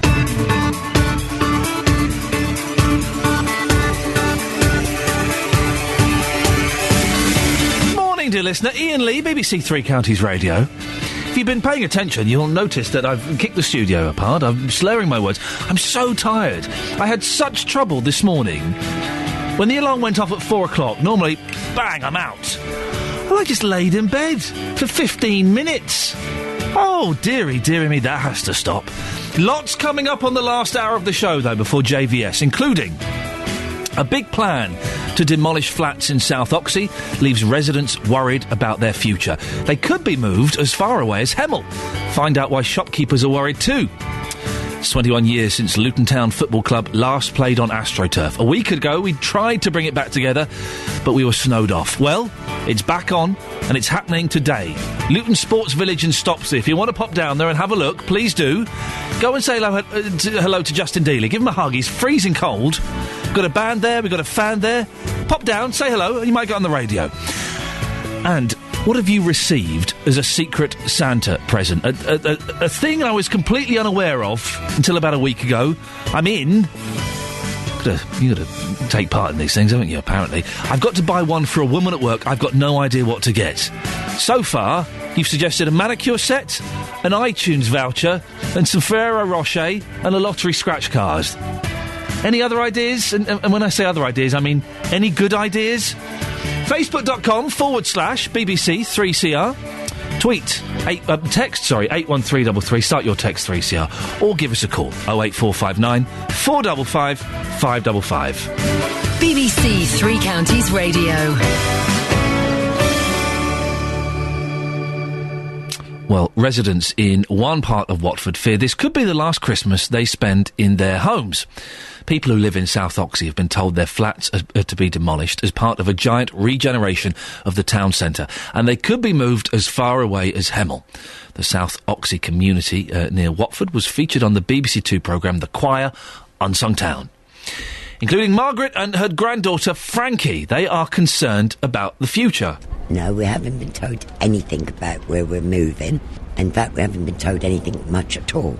It's just that there's rumours going around that we have to move out the area, and I could guarantee 99% of people don't want to do that. I have a 5-year-old son who goes to school round the corner from where I live, and if we was to move off the estate, his whole life at school would be disrupted, and he wouldn't have any friends there, and it wouldn't be fair on him. We don't get told very much, and things are still on hold, so we don't know what is really happening. We could be moved to any area, which is not what people want. And he's only just started full-time, just settled in, just made friends, and I wouldn't want to have to uproot him and start all over again. Everybody knows everybody. You've got a good group of people, and it would, personally, I think it would just ruin South Oxley. And as they're saying, they're going to put us anywhere. A lot of families, I've got families here that's been here for years, and they don't want to move. It's fine if they want to house me where I want to be, but if they're going to try and move me off the estate, I'd be lost, to be honest. From what the rumours are saying, it doesn't sound like it's local moving. It sounds like it's further away, and I'm not a driver, so I'll just be stuck there. Rob Holland is a chairman of the South Oxley Shopkeepers Association. Morning, Rob. Morning. We heard there that residents are a bit upset and they don't seem to know what's happening to them. How do the shopkeepers feel? Well, it's pretty sad, really, when you listen to people like that. They've lived in South Oxley all their lives, and someone wants to come and ruin it all for them, which is pretty sad, really. But from the shopkeeper's point of view, I mean, I go to all the meetings that Three Rivers put on, and I'm afraid that some of the information they put down isn't correct. We had a public consultation a few weeks ago, and it says in the Three Rivers Times that 290 people turned up that day. Well, there's, in South Oxley, Oxley Hall and Carpenter's Park, there's 12,450 houses, or flats. So you've got 2 people in each, that's 25,000 people, and you've got 290 people turning up. But the reason why they don't turn up is probably because they don't know about it. Rob, isn't this something to be celebrated? It's going to improve the area. We spoke to David Gork, the MP, earlier on, who says there's going to be a big supermarket probably involved in the plans that will drive business there. Isn't that something to be celebrated? Don't you think we've got enough big supermarkets? They've got a huge Tesco in the middle of Watford. There's going to be another new supermarket at the bottom end of Watford. There's Sainsbury's in Watford. You've got Morrison's in Hatch End. You've got another Tesco's in Rickmansworth. And we've got little food shops here. There's 72 shops in South Oxley at the moment, and everybody makes a living, apart from one is closed at the moment. Everyone makes a small living, and South Oxley, the community, is where the shops are. How does it work with your shop, Rob? I've been told that you've just invested quite heavily in your lease, haven't you? Well, yeah, we bought. We took over a lease from the council and came in and renovated the whole place, as other shops on the estate have, not knowing what was going to happen. They do say that there are going to be some more shops other than a big supermarket for us to move into, but the only major factor there is the rent that we're going to have to pay could be astronomical to the rent that we're paying now. Right. Because the council aren't going to set the rent. The partner that they're seeking is going to set the rent. So if the partner that they're seeking wants to get their money back for what they've invested, the people are going to have to, we're going to have to pay more rent, in which case the residents are going to have to pay more for their goods because we're going to have to put the price up of things. The people do say that the area needs regeneration. Would you agree with that? And if so, what would you like to see happen? I don't think it needs that much of a regeneration. Everybody likes it the way it is. It needed a little tweak to it, a little bit of modernisation. I mean, they're talking about it costing 300 to 500 million. The country is upside down at the moment. Where are they going to find that sort of money from somebody to put into South Oxley? I'm also frightened that they're going to start doing it, run out of money, and not finish it. Rob, can they do anything? Can the council do anything to allay your fears on this? Well, they've made their minds up. They've made their minds up what they're going to do, and they're going to do it. I mean, the governors at the council have decided that's what they're going to do, so they voted for it at the beginning of this year, and that is what they're going to do. How they're going to do it is a crystal ball, really. I mean, we can't park. When I get to work in the mornings, I can't necessarily park my vehicle outside my shop because people park here to go to the station. They go to Cartmers Park Station and get a train into London. Now, when there's another 150 houses or flats or whatever, there's going to be another 300 people living here. There's nowhere for the kids to go to school. There's no high school here. There's not a new junior school being built for these people. Rob, listen, thank you very much. We've got to end it there. We're out of time. Rob Holland, chairman of the South Oxley Shopkeepers Association. It is what I... Listen, I love supermarkets, and I use supermarkets a lot. But I also like little shops, little independent shops, little small shops. And we have enough supermarkets, don't we? Rob makes the point that we have enough. No one's that far away from a big Tesco or a Morrison's or an Asda or... Is it right to destroy a community to build a supermarket? I don't know. 08459 455 555. Three Rivers District Council weren't able to join us on the programme, but Alan Head, who is leading the project, has sent us this statement. All tenants and leaseholders will be treated fairly. We've been having meetings with Thrive Homes to agree a proposal for tenants. Our hope is the accommodation will be provided in the South Oxley area. Shopkeepers and other businesses in the precinct will be offered first options on the new business units. Across beds, hearts and bucks, this is BBC Three Counties Radio. Here we go. Justin's out. He's recreating the Luton Town AstroTurf. And him and a couple of the supporters there started a little football chant for us earlier on. It was a little bit uninspired. We've got to keep it clean. Young ears listening, of course. But I didn't think it was great. Bob from Alsey. Yes? Hello. Do you know any better Luton Town songs than that? Well, there was one going when they went to Wembley many, many moons ago. Go on, let's have it. And it was set to the tune of When Irish Eyes Are Smiling. OK. Can you sing it for us? Well, the first couple of lines I can remember, but the rest I can't. OK, well, let's hear what you got there, boss. Come on. And that's when Luton get to Wembley Shore, we'll all be there to see Luton's boys in black and white and captained by dear Sidney. Sid Owen, that was, obviously. Obviously. But that's all I can remember. Oh, is that it? Yeah, but I think at the time they probably made records, and I was just wondering, when you was on about Luton and these songs and one thing, if there's any of your listeners out there happen to have a copy of it. They don't. This is from the 1959 FA Cup final. Yeah. And football teams don't make records anymore. Why? I love it when a football team makes a record.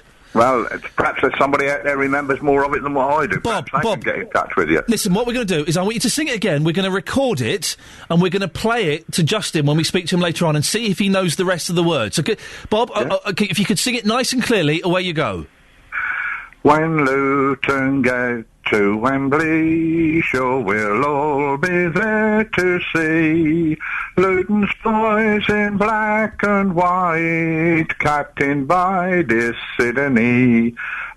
That's as far as I know. Bob, you're a legend, thank you. Anyone know the rest of the words to that? Let's see if we can finish that song by 9 o'clock, can we? 08459 455 555. I will get Justin to have a go, but honestly, you do not want to hear Dealey's singing voice. Really will put you off your bacon and eggs this morning. 08459 455 555. Can we complete that Luton Town song, please? Jonathan Vernon Smith, back this morning from 9 on BBC. OK, we know when he's on. I've cut your trail short because you're here. People know when you're on. It seems ridiculous. It seems a little bit indulgent, to be honest, to play a trail than to play you speaking live, as it were. So, anyway. It's you. Yeah, very excitingly, we are doing a Boxing Day special. What's wrong? But this cup smells of mouldy cloth. Oh, that's my mouldy cloth cup. Smell that. Oh, isn't it awful? Someone's cleaned this cup with a mouldy cloth. I wonder who that could have been. Disgusting.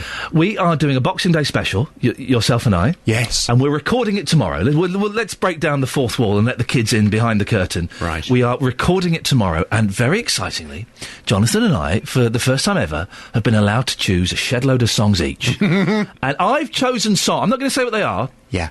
But I've chosen songs that I think you'll like.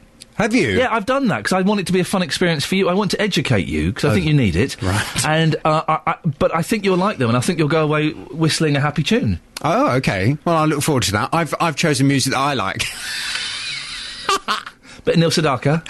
No, there's no Neil Sedaka. The Carpenters? No.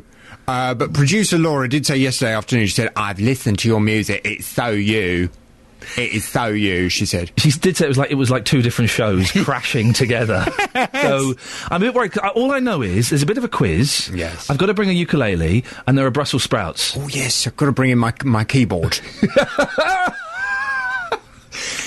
But maybe what you could do tomorrow is instead of just talking us through what you're doing in tomorrow's show, maybe you could sing it. Sing it with my keyboard. Yeah, but let's hope it's nothing about death. Or anything like that. Yeah, that'd be a bit awkward, wouldn't it, really?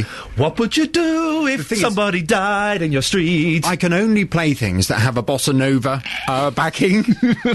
So I might have to do everything with a bossa nova hit. I'm looking forward to it. It could be an absolute disaster, let's be honest. It could be an awful 2 hours, in which case, don't listen. Yeah. Or it could be wonderful. I guess we can always warn people, can't we? I mean, if it's a disaster, because we're recording it tomorrow, we can say, look, that Boxing Day thing, wouldn't bother. Rubbish. I'd go and watch a film or something, or go and listen to a record that you got for Christmas. But if it's good, Sony Gold.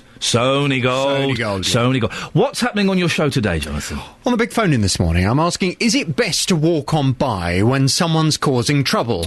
2 out of 3 of us would avoid confronting a group of teenagers if we saw them causing trouble. That's according to a new survey by YouGov, which says only 6% of the public would definitely intervene if they saw youngsters drinking and verbally abusing passers-by in the street. Would you intervene if you saw youngsters? You have done, haven't you? I've seen your tweets. There was some yobbos trying to break into a garage very, very late one night in my street, and I turned on all the lights in my house, and I stepped out into the road. Didn't go near them. I went out into the road and pretended to call the police, and they saw me and they scarpered. Really? Yeah. I would think, yes, you'd have to think long and hard, wouldn't you, about your safety? Yes, I'd like to think I would get involved. I've always got involved, apart from on one occasion, and it's always haunted me ever since, because I feel guilty that I didn't. What happened? I was in the supermarket and just doing my shop as you would, standing at the tills, putting everything on the conveyor belt. Yeah. The next till along, these 2 young women, they were probably about 17, 18. Yeah. They were clearly drunk, really drunk. They were clearly common as muck. And they thought it'd be... A lethal combination. Yeah, they thought it'd be quite funny for the pair of them to get on the conveyor belt. And there's this woman sitting there on the till who was about 60, I would say. She looked like a really sweet... She could have been anyone's mum. She looked really sweet. Yeah. And these Not mine, she doesn't work in the supermarket. These 2 girls on the till... They're on the conveyor belt, they're effing and blinding, they're picking up the chewing gums and stuff like that and lobbing it. Yeah. And I stood there and I felt this sense of rage come up, because I saw this poor lady's face. Yeah. And I stood there, and for once I didn't intervene. Why not? I went over and got the security guard instead. Well, I don't know what it was about these 2 girls. There was something I just thought, if I go over here, I'm sensing that this could turn really nasty. But you got the security. That's something, because some people... but I should have gone over there and dragged them off and given them a piece of my mind. You grotty women. I should have told them off. What incidents have you been involved in then? I've been involved in all kinds of things. I once confronted... There were some youngsters who made a human blockade across my road with golf clubs. It's quite middle class where I live. They blocked the road. Yeah. And I phoned the police. There were about 14 of them. Yeah. And they blocked the road. I phoned the police. They didn't turn up. Yeah. So I phoned the police again. Still didn't turn up. An hour they blocked our road. Cars were having to drive up on the pavement to get past them. Yeah. So I saw my next door neighbour, Pat. She said, don't go down. Don't go down. I said, I've had enough of it. Yeah. So I went down. And I stood in front of the whole lot of them, and it's only when you get there you suddenly think, oh my word, what am I doing? There are 14 of them with golf clubs. Yeah, not on the radio now, Mr. Big Shot. Exactly, and I stood there and I thought, well, if you're going to do it, you've just got to be confident, haven't you? Yep. So I gave them a piece of my mind. I said, get in the back garden now, this is ridiculous. I don't know quite where you've come from, but we do not behave like this on this road. This is a very exclusive road. Get in that back garden now. And you know what? They all kind of went, all right, yeah, we're just trying to have some fun. And with that, they all filed into the back garden. And I came back in. I thought, oh, that's good. But realistically, they could have killed me. So what's your question? So is it best to walk on by when someone's causing trouble? I want your views from 9 on the big phone in on 08459 455 555. Thank you very much, Jonathan. On FM, AM and online. BBC Three Counties Radio. Thank you, Jonathan. If you want to get in touch, good idea to email him now, jvsshow@bbc.co.uk. And if you want to listen to the show, I use the term show very, very loosely, that we are recording. We're recording tomorrow. It's the festive face-off. It's on Boxing Day, between 7 and 9 a.m. And it could be a car crash. It could be awful. I think it'll be all right. I don't know. We'll tell you. I'll tell you on Friday. We'll let you have a little. Maybe we'll see if we can get a little sneaky peek or something next week we can play out. Now, people in Milton Keynes have been braving the freezing temperatures this morning to queue up outside the new Primark store. It opens at 9 o'clock at MK1 next to the MK Dons Stadium. We've sent our reporter Jessica Cooper down there. Morning, Jessica. What's happening there right now? Morning, Ian. Well, I've been here for the last couple of hours, and to begin with, absolutely nothing was happening. But in the last half an hour or so, quite a few people have turned up. Still not the massive queue they were expecting, I don't think, but I think a lot of that had to do with the weather. It was -6 not long ago, so it's absolutely freezing here, but people are now starting to brave the cold. People are arriving with hot drinks and things because they want to be the first into the new Primark, which is opening Milton Keynes, which is the first one here. And Amisha was the first person in the queue. What time were you here, Amisha? About 7:15. Why were you here that early? Because I love Primark. You must do. Do you feel like there was a need to even get here that early? Because we've still only got about 15 or so people here. Well, I thought considering it's opening at 9 o'clock in the morning, I thought there'll be like a lot more people and the queues would be like really long. So I wanted to be the first person here, hence I got up so early. And what are you going to do when you get inside? Shop till I drop. And Ali has got the favourite title here of anybody. He is the only man in the queue.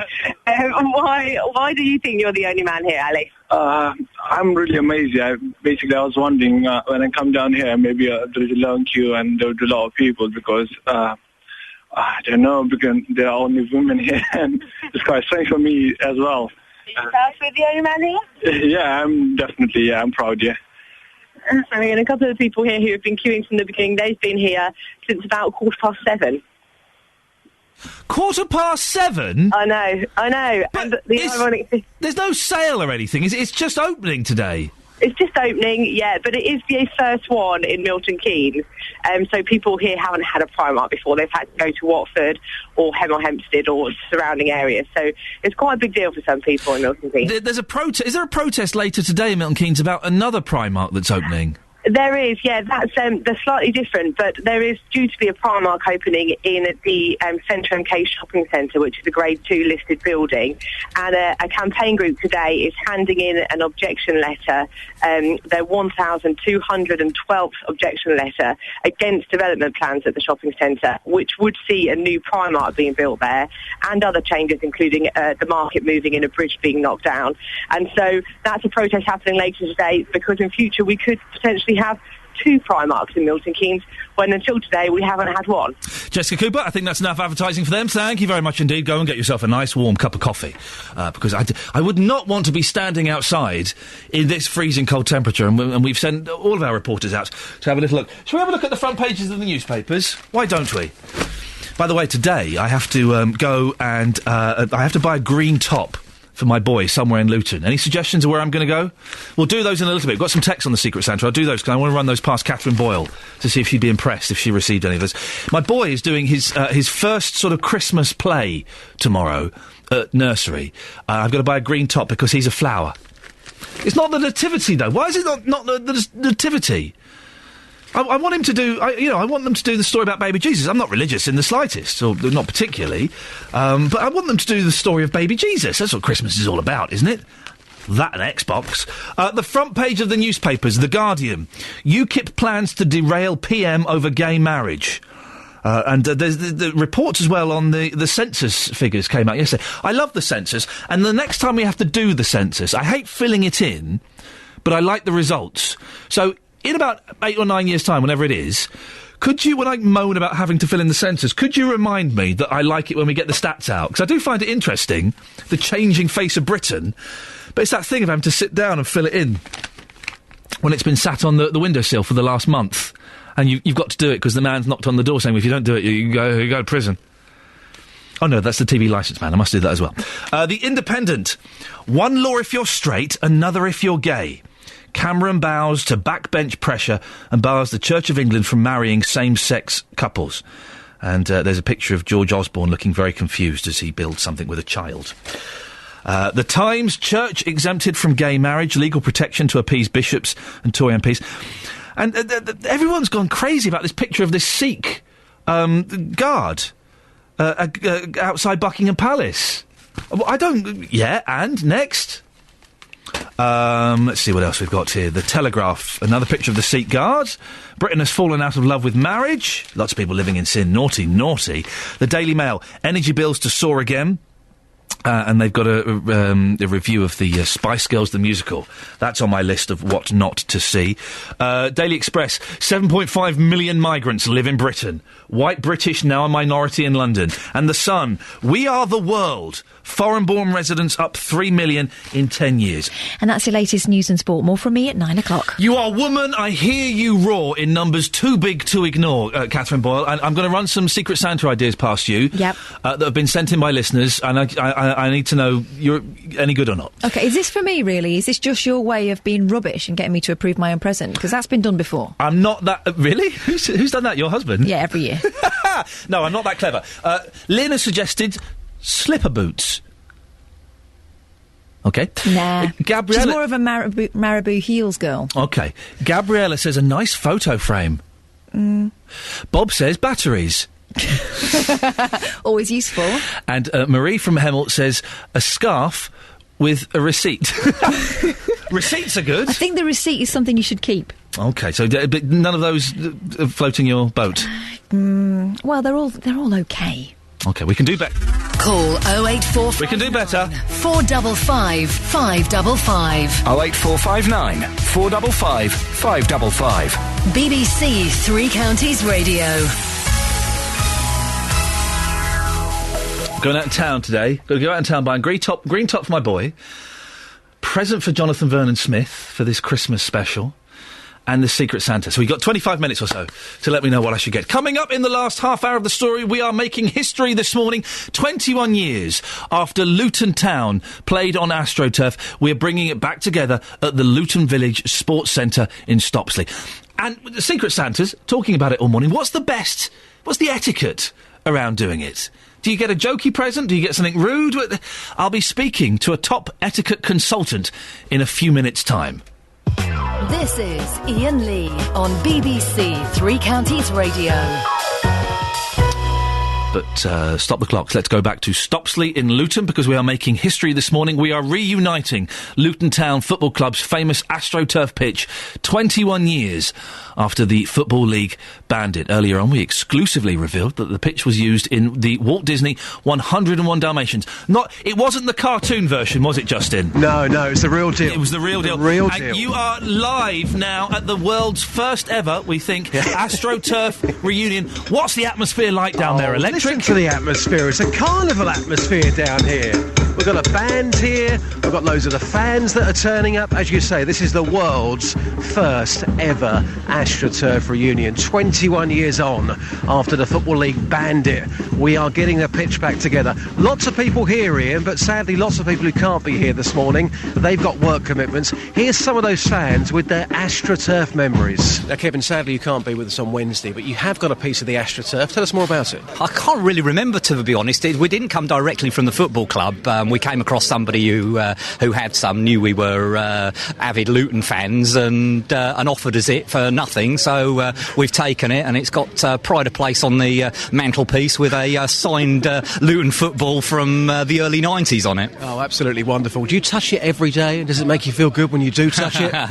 No, I don't think I touch it every day, but... at least once a week? Certainly when the dusting needs doing, yeah. Pauline, you're from Weymouth, so you can't be in Luton on Wednesday for the reunion, but you have got a piece. Tell us what you got. Well, when they dug the pitch up, I was already well away from Luton, living in Yorkshire, but when I saw that they were selling it off, I sent off and I've got a piece, and I've... my son's actually got it, but it's sort of mine, really. Yeah. And it just sort of goes with us. It's a piece about, I suppose 4 inches by 4 inches, old money. And you say it goes with you. Do you take it away on holiday and things like that? No, I don't go that far, but when we move, I always made sure it was in the bags and I knew where I could get it. You're proud of it, aren't you? I am. Almost my first match was the 59 Cup final. Andy, tell me about the piece that you've got. How big is your piece? Oh, it's about a metre long by about 30 centimetres wide. And that's big. How did you get that? You stole it, didn't you? I borrowed it on a permanent basis. And clearly it's a piece of history that you would never throw away. Oh no, definitely not. It's in my garage, in the place where I know it is. So I just keep it there for, I suppose, for... Special occasions? Yeah, special occasions, yeah.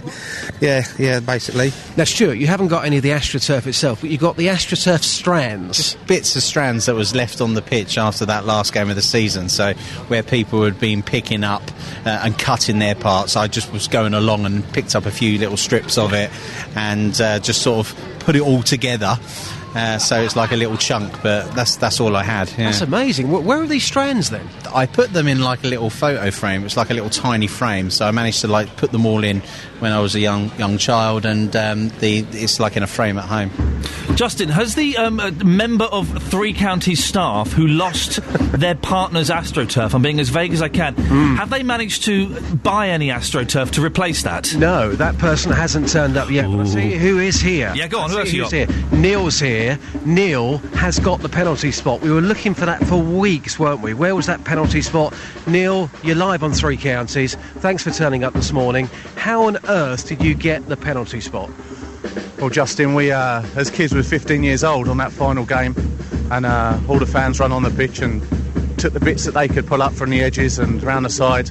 We waited for the police and stewards to clear and went on with a sharp implement and hacked it out.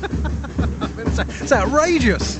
Well, I think we got away with it. 21 years later, we've not been caught. I think so. So where was the penalty spot? In your garage, in the loft? The garage looked after the penalty spot for a few years, and then as we grew up, took it out, and it came along with us to new homes, and it's just stayed in the garage, and now it's up on the wall. Clearly very special to you. Absolutely, absolutely. A lot of memories. Yeah, Neil, great to see you here today. Thank you so much. That's Neil. Here's John. Quick word with John. John, you're here as well this morning.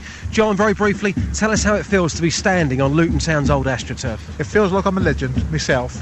Really? Yeah, it absolutely feels great. It reminds me of the old days back down the town when Luton was a great team, great players, and a great club. Brilliant stuff. Thank you, John. And one more word here. Loads of fans here this morning. So a quick word here with Darren. Darren, you've been playing football with Kingsley Black, the Luton Town legend. How does that feel? That's brilliant after last night's performance to meet Kingsley Black and see him again. It's great. Brilliant. And Kingsley's here as well. Kingsley, thanks so much for coming down for us. You're going to be taking a penalty very soon.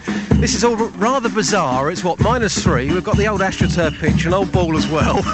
It's a strange old thing, this. Well, it is, yeah. I just kicking the football. It's actually quite hard, obviously, because of the cold weather, really. And I think it is the coldest day of the year. So, generally quite bizarre today. Great memories on this pitch for you. Yeah, wonderful time, really. I mean, I think I was fortunate to make my debut at home to Manchester United on the AstroTurf over 25 years ago. So, and it was a pitch that encouraged quick, sharp passing football. So, I think we had a team full of players that was well suited to that at the time. Thank you so much for coming down.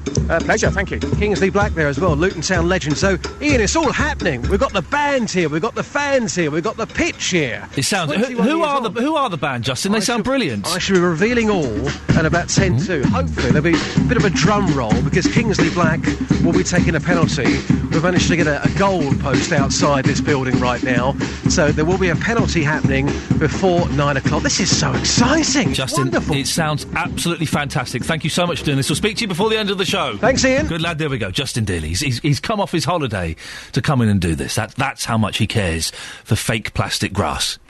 Now, Christmas. It's coming up. Being the new boy here at BBC Three Counties, I thought I'd kind of join in, try and fit in with everyone, you know, so everyone thought I was nice. And I've got involved with this Secret Santa nonsense. I wish I hadn't. I've got to buy a woman a present. I don't really know her. It's got to be between £5 and £10. I don't even know what to buy my wife for Christmas. Well, William Hanson is an etiquette expert and can tell us the do's and don'ts of Christmas gifts for our colleagues.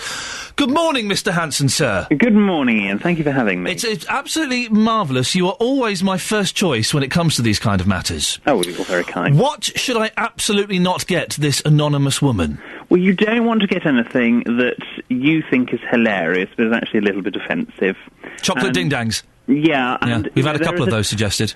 When this idea was put to me, but that you were going to be doing Secret Santa, I was slightly concerned as to what you would get. Excuse me? I'll be honest. That's a little bit rude. Because no. Well, yes. Because you've got a great sense of humour, but sometimes not everybody else will share that sense of humour that you have. So you don't want to get anything that could, offend, like a can of deodorant or something that you think. I feel like I'm being hit in the stomach with an iron bar that's wrapped in velvet. What you're saying is no one finds me funny. No, I find you hilarious.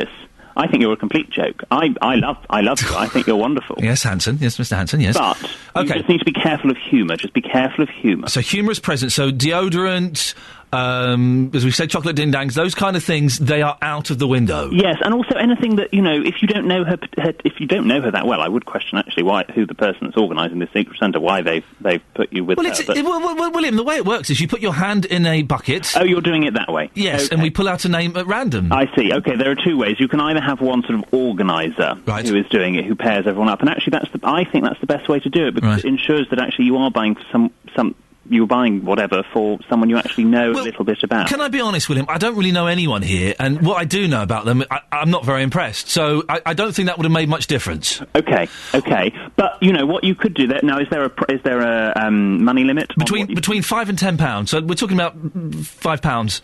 Okay. You could buy things like, you could buy some really nice confectionery, a quality notepad, one of those moleskin You can't buy someone a notepad! In journalism, I think that you people are getting through notepads all the time. A really nice address book for their contacts. No, William, sorry, this is 2012, it's not 1812. Everyone has their addresses on their phone now.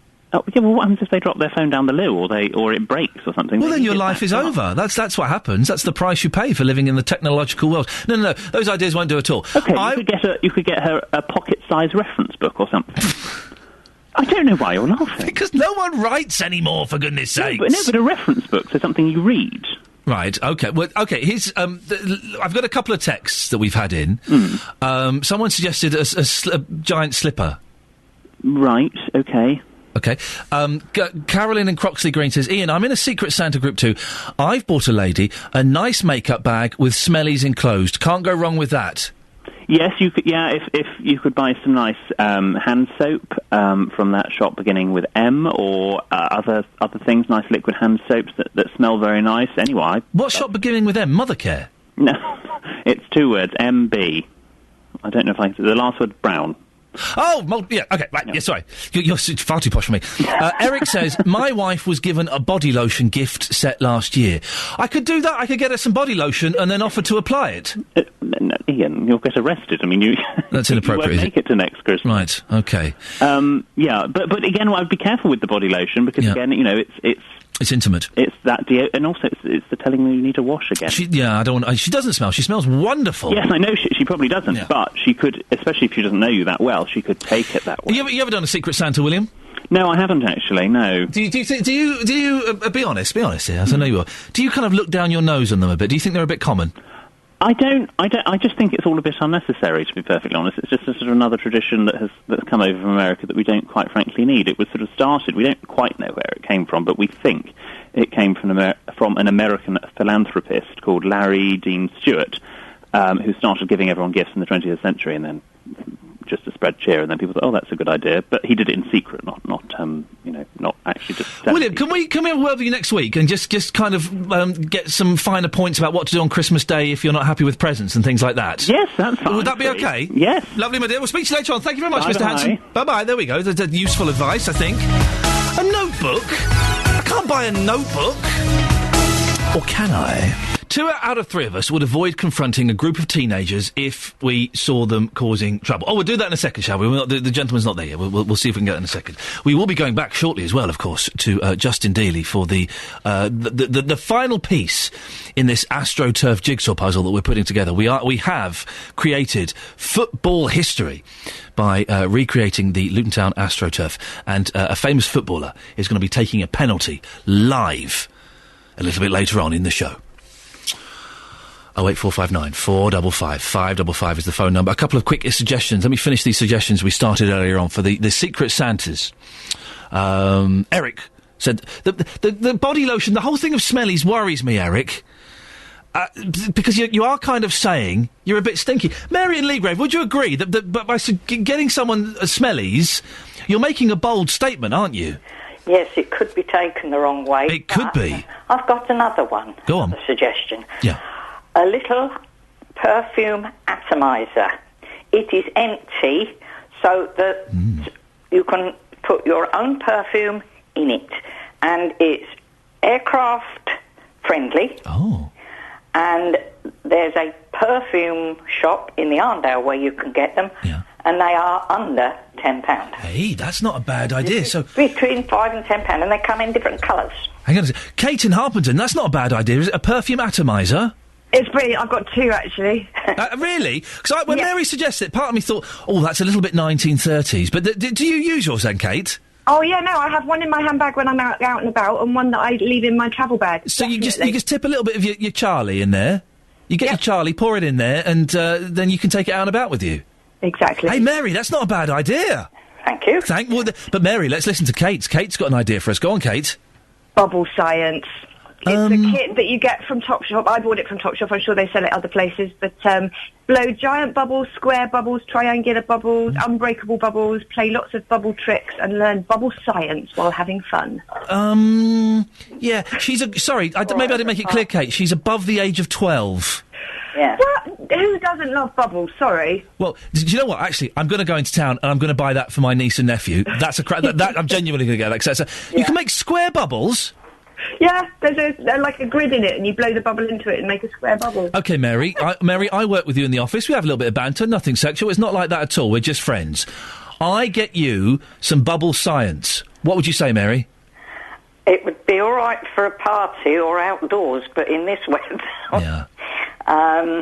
No, as I say, these little atomizers are great. Kate, she's completely... I think the atomizer's the winner, yeah. Kate's poo-pooed your bubble science. Oh, wow. Well, I love it in the summer. Oh, I love it in the summer. With the children. Yeah. But, as I say, for, sort of... Okay. More personal. These are cracking ideas. Kate, I'm definitely going to get the bubble science for the kids, because I think they'll enjoy that Christmas Day. That'll be fun. Mary, I'm going to have a little look in the atomizer. Yeah. So I'm going to investigate that. Thank you very much for your suggestions. Finally, it's taken 3 hours, but we've got some good suggestions. The atomizer, I like the sound of that. It's classy. It's class, isn't it? Bit class. She's a classy girl, this one I'm buying a present for. Now, dear listener, this is the reason that radio was invented all those years ago, back in the 60s.